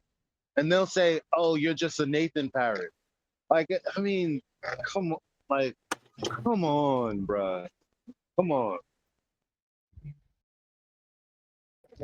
okay. So I said, can I not be heard? And then you said, yeah. And then you just continue talking. All right. So can I say something? Yeah, the time to Jesus get Christ. the actual timing to get in as the next person is measured in milliseconds, I'm afraid, Rams. Harp, my bad. Yeah, I'm not Ransom Harp. Yeah. So I noticed you're poking the bear still. And I noticed you got 63 comments and no pictures, no video. Oh, yes, of course. No Thank you. proof of this. Yeah, I got a Ring of comment from fire. somebody who I put out the. Interesting. Do you remember, guys? Do you remember I was saying that I was going to put out a reminder, so I make like the 3-minute version as the trailer that goes out while it's waiting to premiere, and then I can republish that a couple of days later. Well, I've been keeping a close eye on it because I'm like, has he actually got something here? Because, as I said on the last show, we'd normally have them coming down on us like a ton of bricks with the vitriol abuse with the demonstrable evidence that matches their claim when they beg the question. This time, I've got things like, oh, well, it's good that we've got a repeat of a video again. It's like, no, this is a unique video, but where's the picture? Where's the totality that you were asked for? It's really been made clear. People saying, what's your actual point in this video? And you're like, it was made so clear by Harp. I couldn't have been any more concise. Gave the date, gave what he was asking for, told what he'd been given and how it wasn't what he was asking for, said it twice, said it in summary, said it 3 times. Basically, you can't get any more clear, but the criticisms on the video aren't, here's what was supposed to happen as per a prediction, and here's an image of it. Not at all. And this should be very simple because they were up in a plane. We were able to see the eclipse sun for about a half hour with 4.5 minutes in which we saw the bright ring around the black silhouette of the moon. Where is it? Where is that video? I did. You don't think they would take a 4.5 minute video? I mean, a 30-minute video? I mean, a video of the whole. Jeez, Harp, can you not hear Adam? Uh, Go ahead, Adam. I'm only joking up. I'm only backing him up. I did a little search. Very little. Lots of people talking about what it will be. Few videos that are then pointed out that that's an old video that claim to be it. Few things saying, yeah, well, it wasn't going to be like that in America, only in Canada. But there's nothing, absolutely no pictures that I could come across. And I spent half an hour looking. But only those sorts of things and old images of what it would look like, what it will look like, but nothing after the event. Even did a time. I did a time search afterwards, the past day, past week, etc. And there's nothing there. It comes up empty when you start looking for that. So very odd. So, can you summarise it again, please, Harp, in terms of what you're asking for and what you've been given so far that isn't what you're asking for? Thank you very much. Yeah, it's very simple. June 10th, there was supposed to be a Ring of Fire eclipse. The totality was supposed to start, excuse me, right above like Lake Superior and go up through Ontario, Canada, and not like the outskirts, Dead Man's, like I was being told. And then up through Russia, Alaska, Greenland. It went, it was pretty far. So this dude, again, was up there in an airplane so that the clouds weren't blocking him. A lot of people were complaining about the clouds blocking, but we had airplanes and we had eclipse chasers out there taking picture and video. I don't see any. There are none. Thing I just read, they're saying all kinds of stuff. It was brilliant, but we were able to see the eclipse sun for about a half hour with 4.5 minutes in which we saw the bright ring. So where's that video? There is none. Was it meant to be an annular eclipse? Correct. Ah. So as it stands, we've got a prediction, and some of the commenters are like, well, how do you even predict this on a flat Earth? And we're like, okay, you've predicted how something should happen on the heliocentric model, and then the event has come and gone, and we've not been provided any demonstration that your prediction, not that we're making predictions, and normally we wouldn't pay any attention to it because we assumed incorrectly that you'd actually got this pretty well pegged because you've got the patterns particularly well pegged and you've matched them up to your ball model. Now, I don't give a crap either way whether it's right or wrong, but from what I glean, you've clearly put your necks on the chopping block with this claim that's been around for a long time, that it will work perfectly in a heliocentric model, and yet you've given us absolutely dick to verify that you actually saw this totality to confirm your presuppositional R-value based Earth with an R-based value moon getting between you and the sun at a distance that's been based on that R-value. Well, all that assumption has got predictions that apparently are always right. Where the hell is the demonstrable proof that at the very least you're begging the question fallacy prediction did match up with the predictions of all the other non-heliocentric predictions that had this eclipse in it? Because that's fundamental to your claim. Not that we won't just point out it's a begging the question fallacy after the fact, but we'd like to see you actually back what you've claimed would happen on June 10th. Who's got their picture presented and I'll put it up? Oh, it's Adam. That's me. Oh. Okay. Yeah, I've got you up, Adam. No, it was just to share the article, just saying that they, just to demonstrate their claim or what they said was going to happen. So I think it was HARP. But there, look, it's listed there where it would be. Can you read it? Also, you remember that I brought up the Great Conjunction that was supposed to happen. It also did not happen. Saturn and Jupiter. Yeah, that again, same thing, right? If you were in orbital motion and all of Kepler's third law of interplanetary motion has padded out correctly and they've got the scales all perfect with their assumption of Venus being the same size and this conjunction's going to happen in that cycle and they can predict it because they're always right because they're on a ball when they assume they're on a ball. Well, then let's see it actually matching up with your prediction. Not that it proves you're on a ball when you do, but nevertheless, we'd like to see your claim actually being put out there with the evidence, as opposed to evidence from previous eclipses, or telling us how wonderful it was without any images.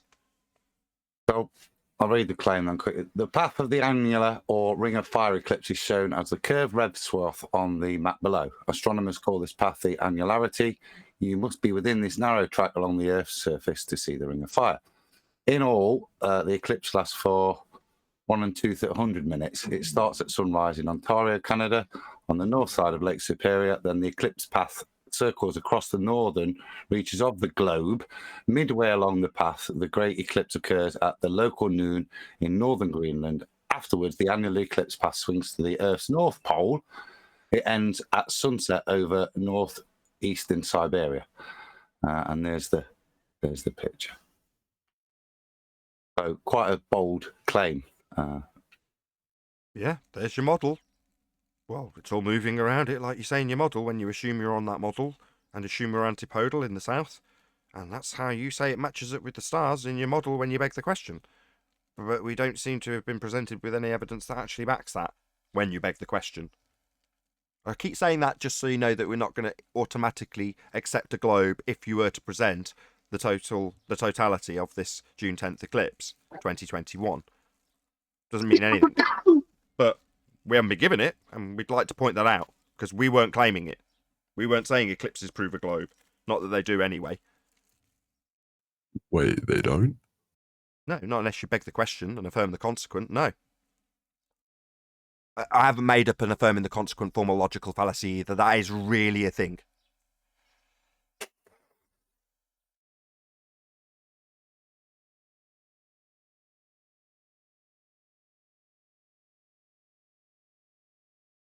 So there was a lot of symbolism, symbolism that went along with that great conjunction, because that was like a father and son.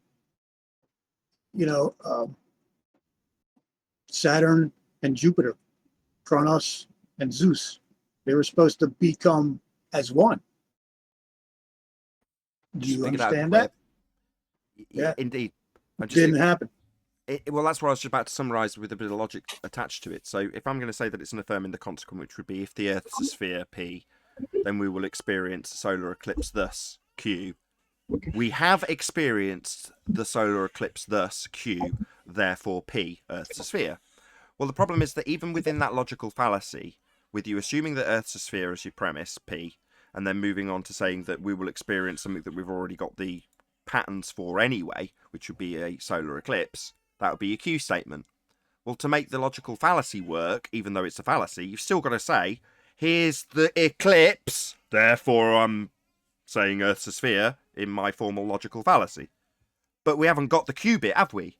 For their fallacy to even work in this instance. Now, typically, most flat earthers will go after the fallacy. And then somebody will show, well, here's the eclipse, therefore my fallacy works now, Earth's a sphere. But in this instance, even though we know it's an affirming the consequent form of logical fallacy, we're still in a position where they haven't given us the cue. Where's the eclipse then for your logical fallacy to work? It's great. It's a good thing. They're so smart. They don't even, we talk about this ISS crap, right? And they don't even understand that you can fake it. It's like, there's no way you can fake this. It's like, dude, the sun is supposed to be 400 times bigger, 400 times further than the moon. So therefore, they sort of look the same. They can't fake the ISS, and they don't get that. Well, no, a better parallel would be to use something like a wandering star and just make up a staged narrative about it being a circular rocket ship that falls around Earth in whatever motion they've got that particular motion in. So you say, no, it's not, whatever. It's not that planet. It's actually this spaceship. And then you just put people on a stage on high wire and have them floating around. And you say, Mars is actually a spaceship. It's just a light in the sky, but I can say it's a spaceship. And then, well, how do you know it's a spaceship? Well, because look, there it is in the sky. Yeah, but how does that prove that that light in the sky, that orangey red light, is actually what you say is these men on high wire or on a set, clearly on Earth, with green screen behind them? Well, because look at the light in the sky. Look, there's that red dot. Therefore, when I show you my stage performance with men with red lights behind them, that's that light. No, it isn't. Mars isn't men in a studio with red lights on them. Mars is Mars. It's just a light in the sky. Right? Well, how is it any different when I say ISS? There's a light in the sky. Yeah, okay, I see that light. Not very often, but there I see it. Yeah, I've seen it. Yeah, cool. Here's a picture on TV of men on high wire with green screen and lighting. That's that light in the sky. Why? Well, look at the light in the sky. Can you see it? Yeah, I can see the light in the sky. Well, that's what I show you on this TV screen. Obviously, because I say so. No, it's not. It's no more what they show on the screen for the ISS as it is for someone I create in a studio for Mars. It's no different. One doesn't correlate with the... They say it does, but it's not. It's men in a studio, obviously. They're on a bloody trapeze. Is that visual that Adam's got up now supposed to be the shadow cast on the Earth?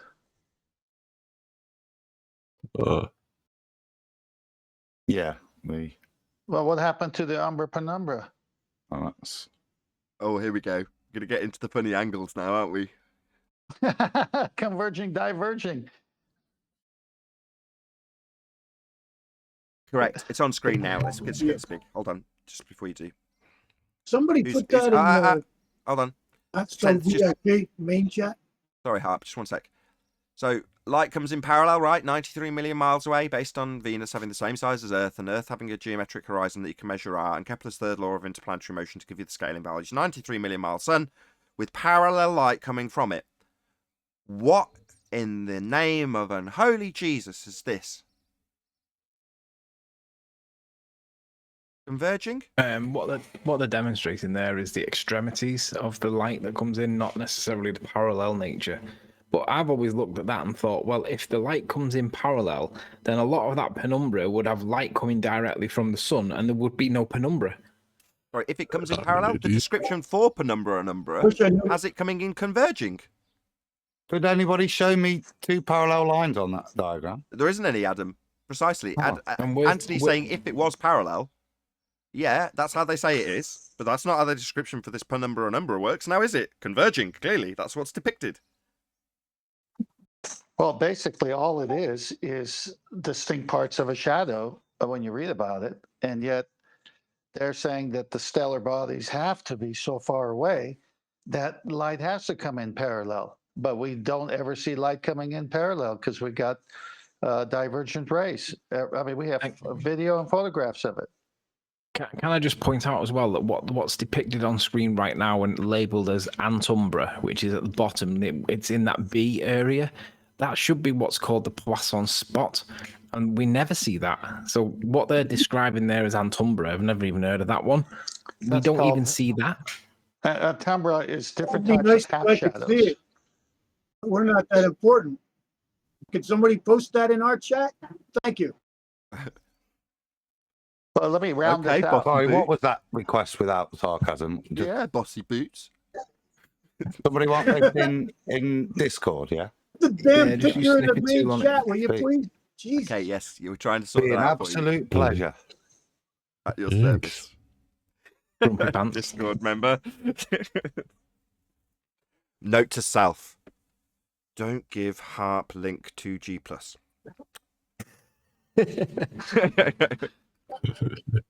I'm only joking. Did you say don't? I didn't say anything. I was just making a note to myself. Did I Okay, speak out all loud? right. Okay. All right. I got you. I'm only joking. I got you. I'm just kidding with you. What a serious guy. It's okay. Okay. You've had one of the Karma's best a points bitch, in ages, to be honest, Harp. So I'm giving you crap. Take it as a sign of affection, in the respect that the reason I'm harping on, no pun intended, about the Eclipse is because it's a cracking point. It started off with me poo-pooing it, saying, this will end badly. Someone will just present the Eclipse, i.e. the Eclipse from the 10th. Well, they didn't. In other words, what I predicted and was like, look, I predicted they'd just come up with an eclipse and lie about it if they haven't got it. Well, yeah, that bit did come true. But I did actually expect that at some point someone would just present the June 10th eclipse, 2021 eclipse in totality and go, there you go, you idiots, and then ridicule us maliciously. And do you know who should be able to get it? George Natchuk. He's high enough to be able to get close to that. Well, anybody. It doesn't have to be in our little community. Anybody. It's surely going to be published, right? As somebody said earlier, probably Harp. They're out there tracking it on bloody aeroplanes. Hello? Well, you know who I vote? I definitely vote the new Glover hero, Rancy. Why doesn't he get in on this? 39,000 feet up. No clouds. Come on, Globe Earthers. This will be a quick and painless win.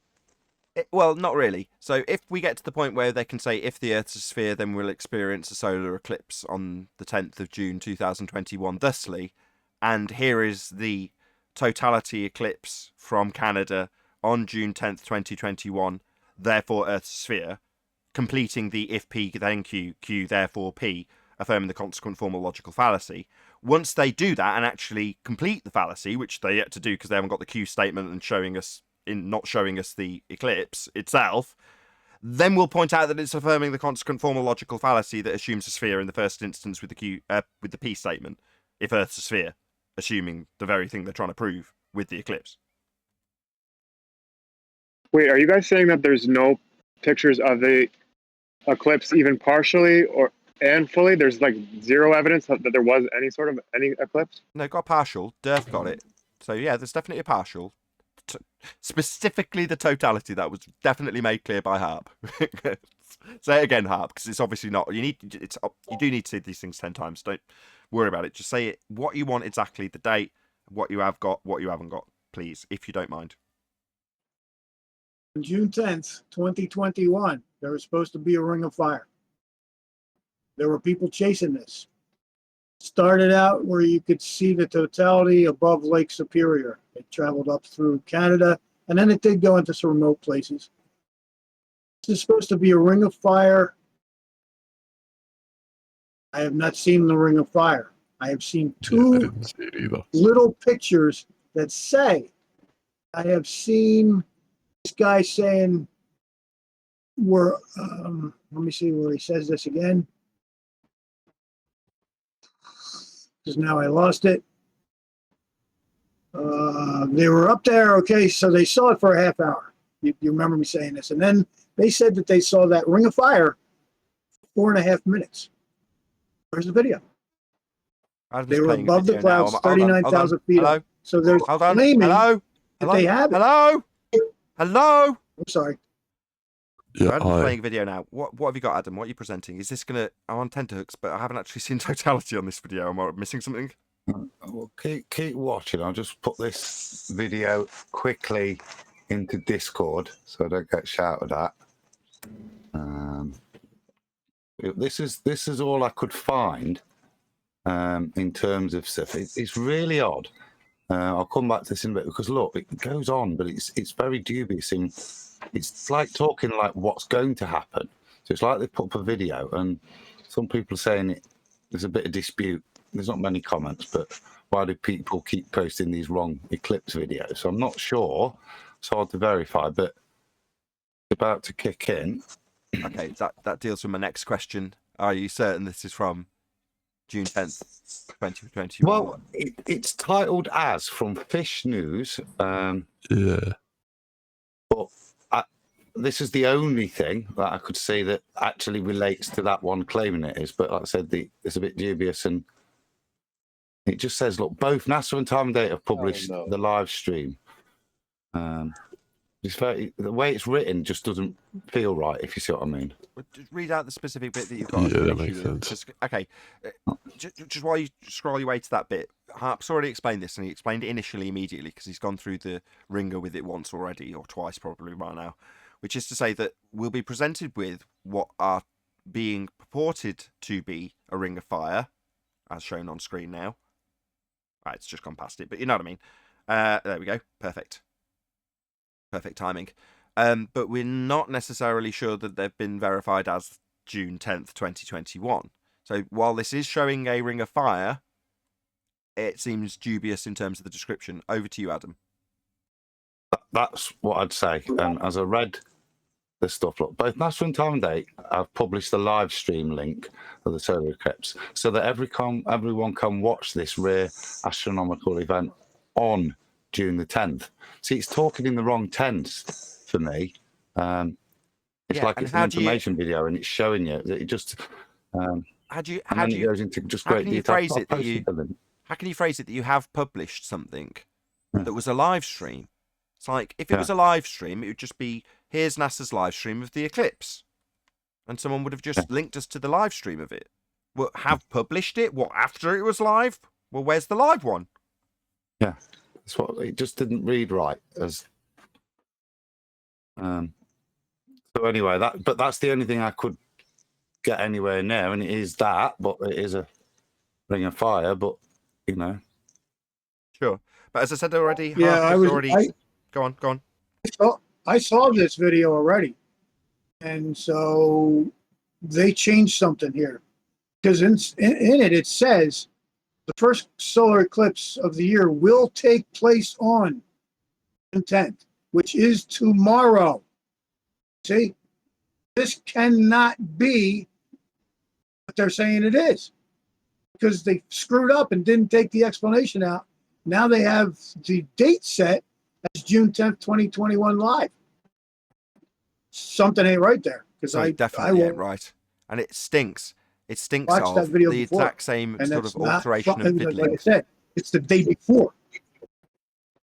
Yeah, it's the day before. It's the day before. Yes. So it stinks in the same way it stunk when there was actually a live stream that had errors in it that then went down and then got republished by YouTube without being. It's causing that background noise. I'd agree it stinks. That's that. Yes, it stinks. Like it stank when Jaron pointed out that they'd done a launch, took it down, edited it, and then republished it with it still saying live on it, like it was actually recorded that way.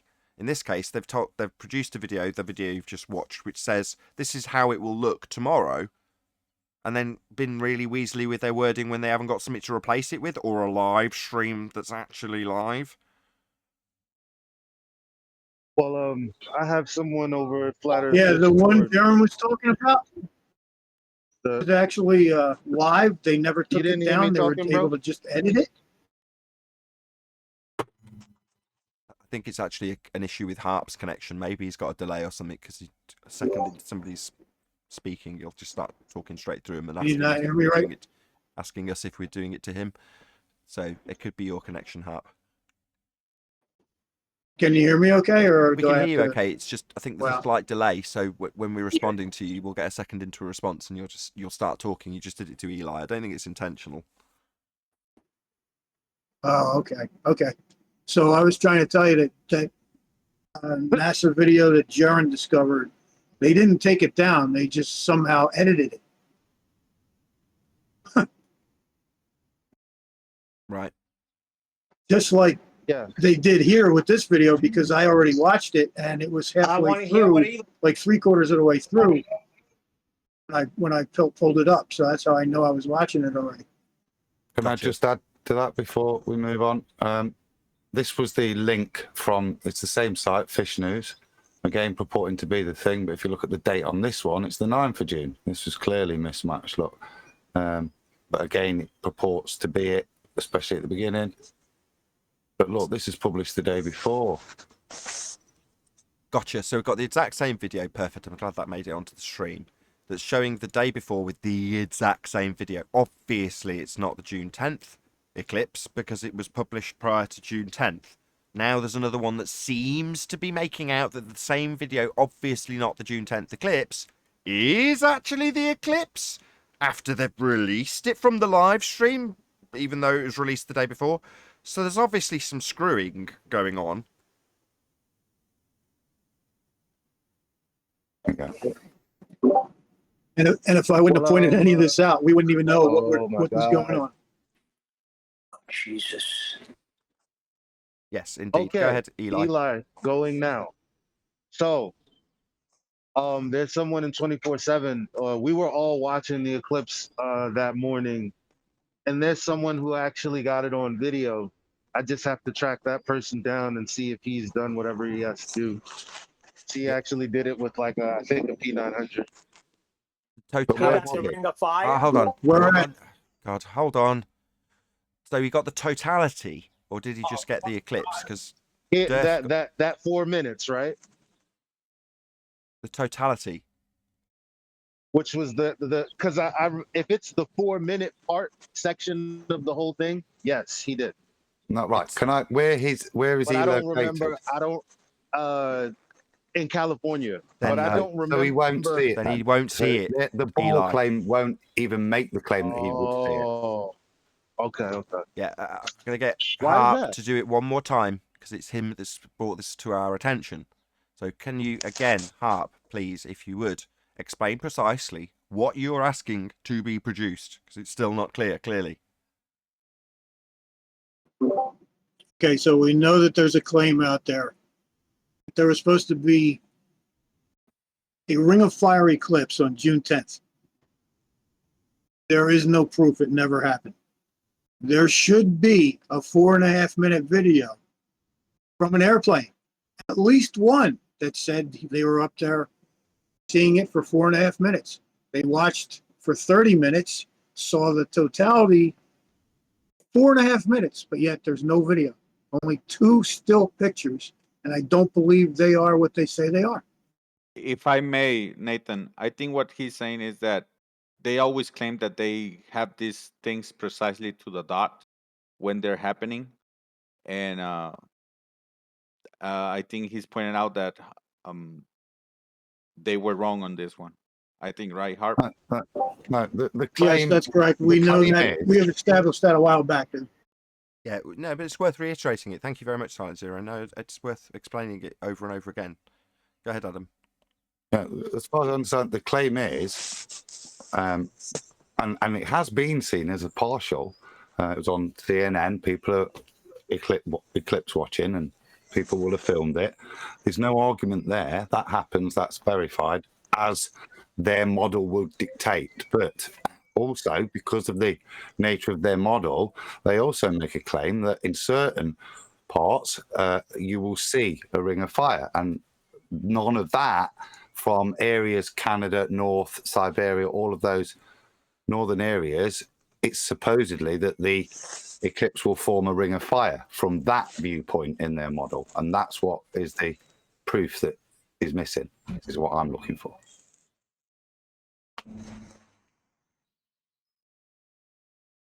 Not proof of a sphere. Back to that shadow, if Sorry, we're go all ahead, done. So I just want to say, what if someone does produce that? Doesn't prove we're on a sphere. You have to affirm the consequent, which is to say, if the Earth is a sphere, we will observe this solar eclipse thus. We observe this solar eclipse thus, therefore Earth's a sphere. So you have to affirm the consequent. You also have to beg the question in the opening statement of you're affirming the consequent with if Earth's a sphere. That's a begging the question fallacy. So it's a begging the question, affirming the consequent, formal logical fallacy. even if they show us the Q statement, which is to say that they've got the demonstration of the eclipse as predicted in their heliocentric begs the question model. I've got a Yeah, I question for Hart. understand that. I understand that, but what if, I mean, what if somebody does produce it and people on the other side of their supposed globe are seeing it one way, and yet in the north they're seeing this ring of fire? What else would it be? Can I just ask Harp and probably 10th a quick question in regards to this? Now, we've talked about this is predicted on their model, and as a consequence, in these northern areas, we should see a ring of fire. With regards to the almanac, what does it say? Because it will predict it, but what does it say we will see? Because is this additional ring of fire a consequence of the angles of the ball model, or is it also predicted by the almanac that it should be seen? Because that would seem a good place to start. Definitely. Check and compare. Reiterate that in a more simplistic way. Say it again, please, Adam. Good point.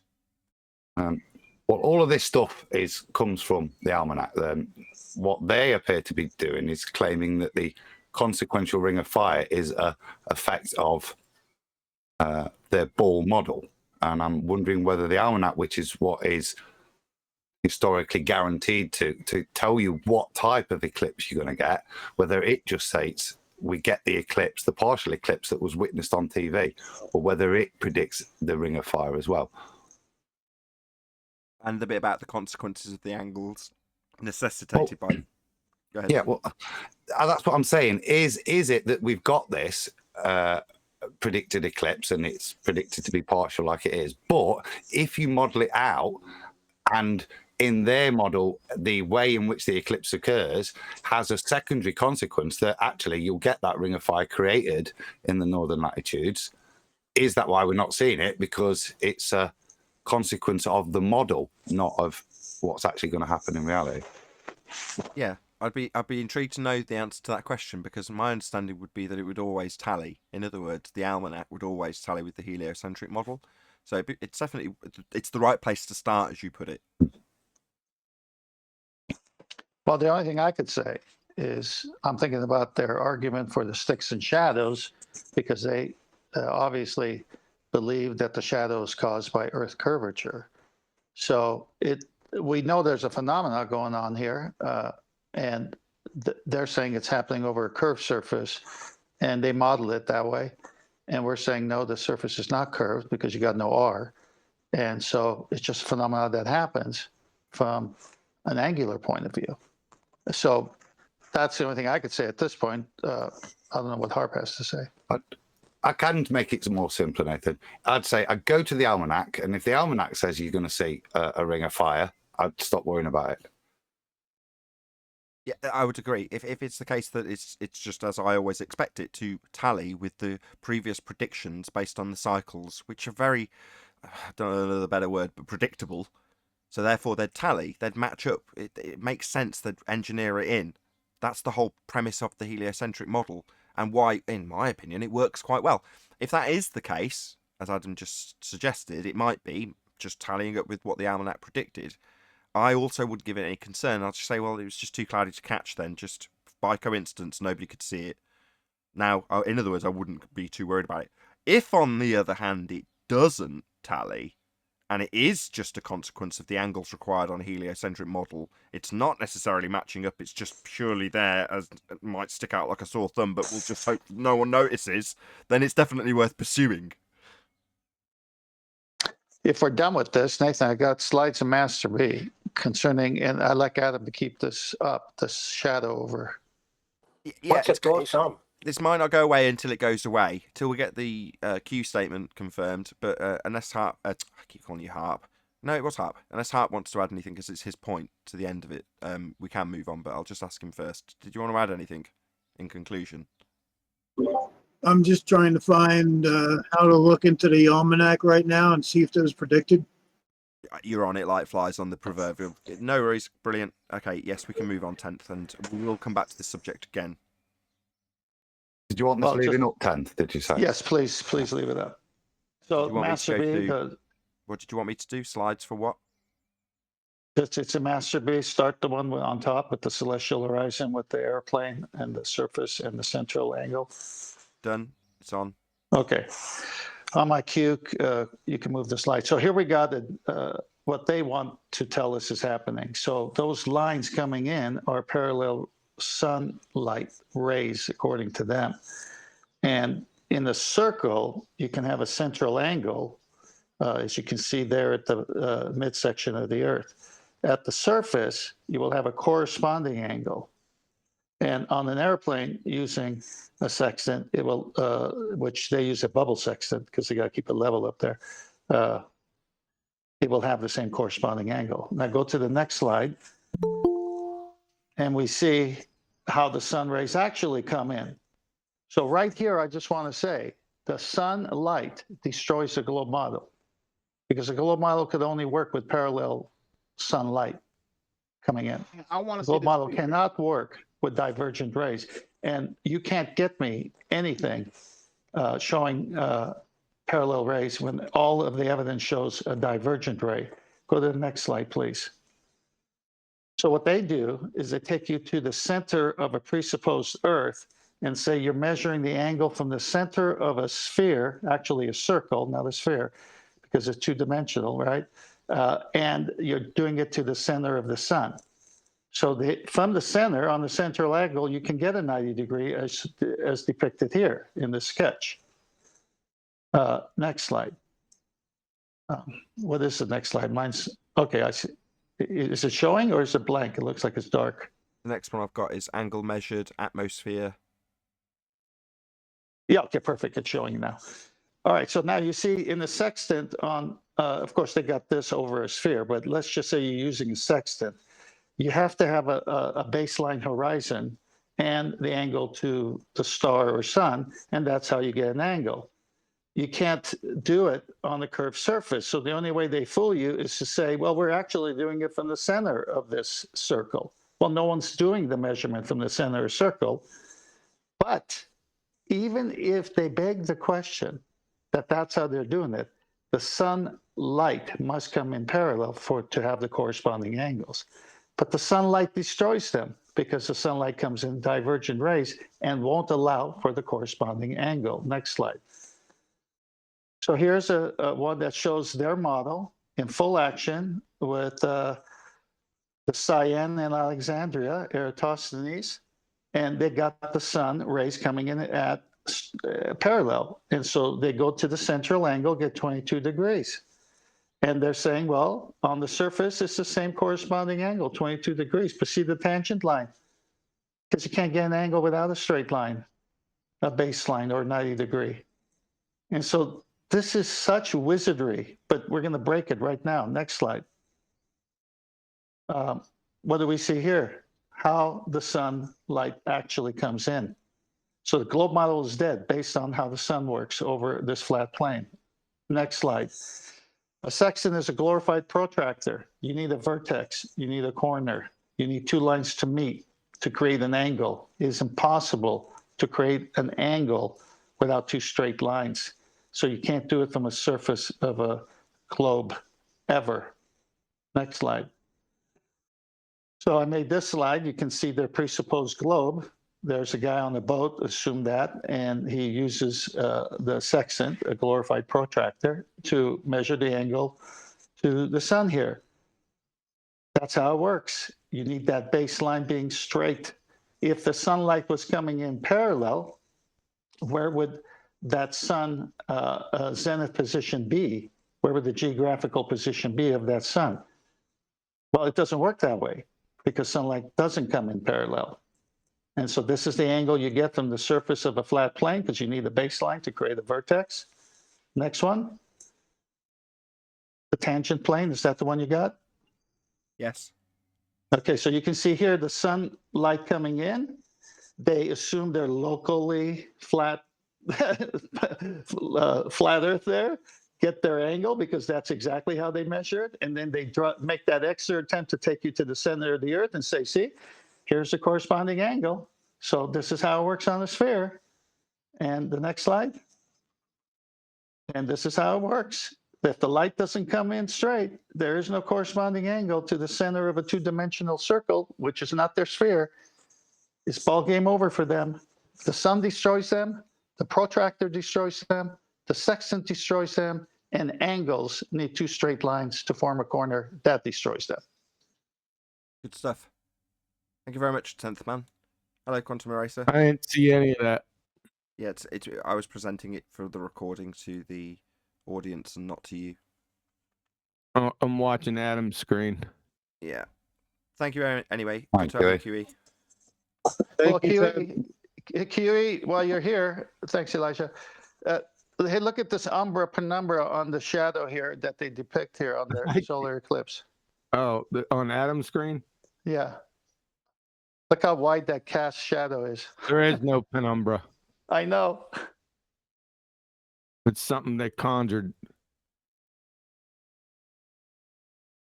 Indeed. Hey, before you close out, right? Don't drop. Don't forget either. Don't drop. I need to talk to you guys. Well, thank you. Sleeping Warrior here? Yes. Yeah. I was just about to drop, though. Don't drop.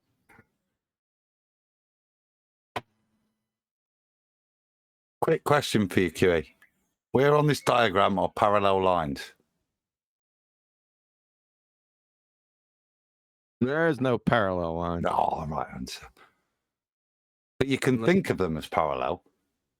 Yeah, we already went over this a bunch of times, right? They're all converged. Just catching up what we were nattering with regards to the June the 10th. I just woke up too, so keep questions.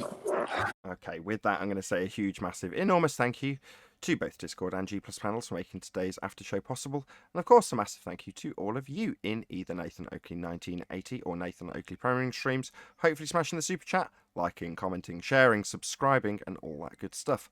Also, below this video, you can get £50 for swapping your UK electricity supplier to Octopus Energy. Another massive shout out of thanks and appreciation to JQ for his massive amount of support that I recently got. I've been Nathan Oakley, and I'll see you all in the next video.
What a lovely day!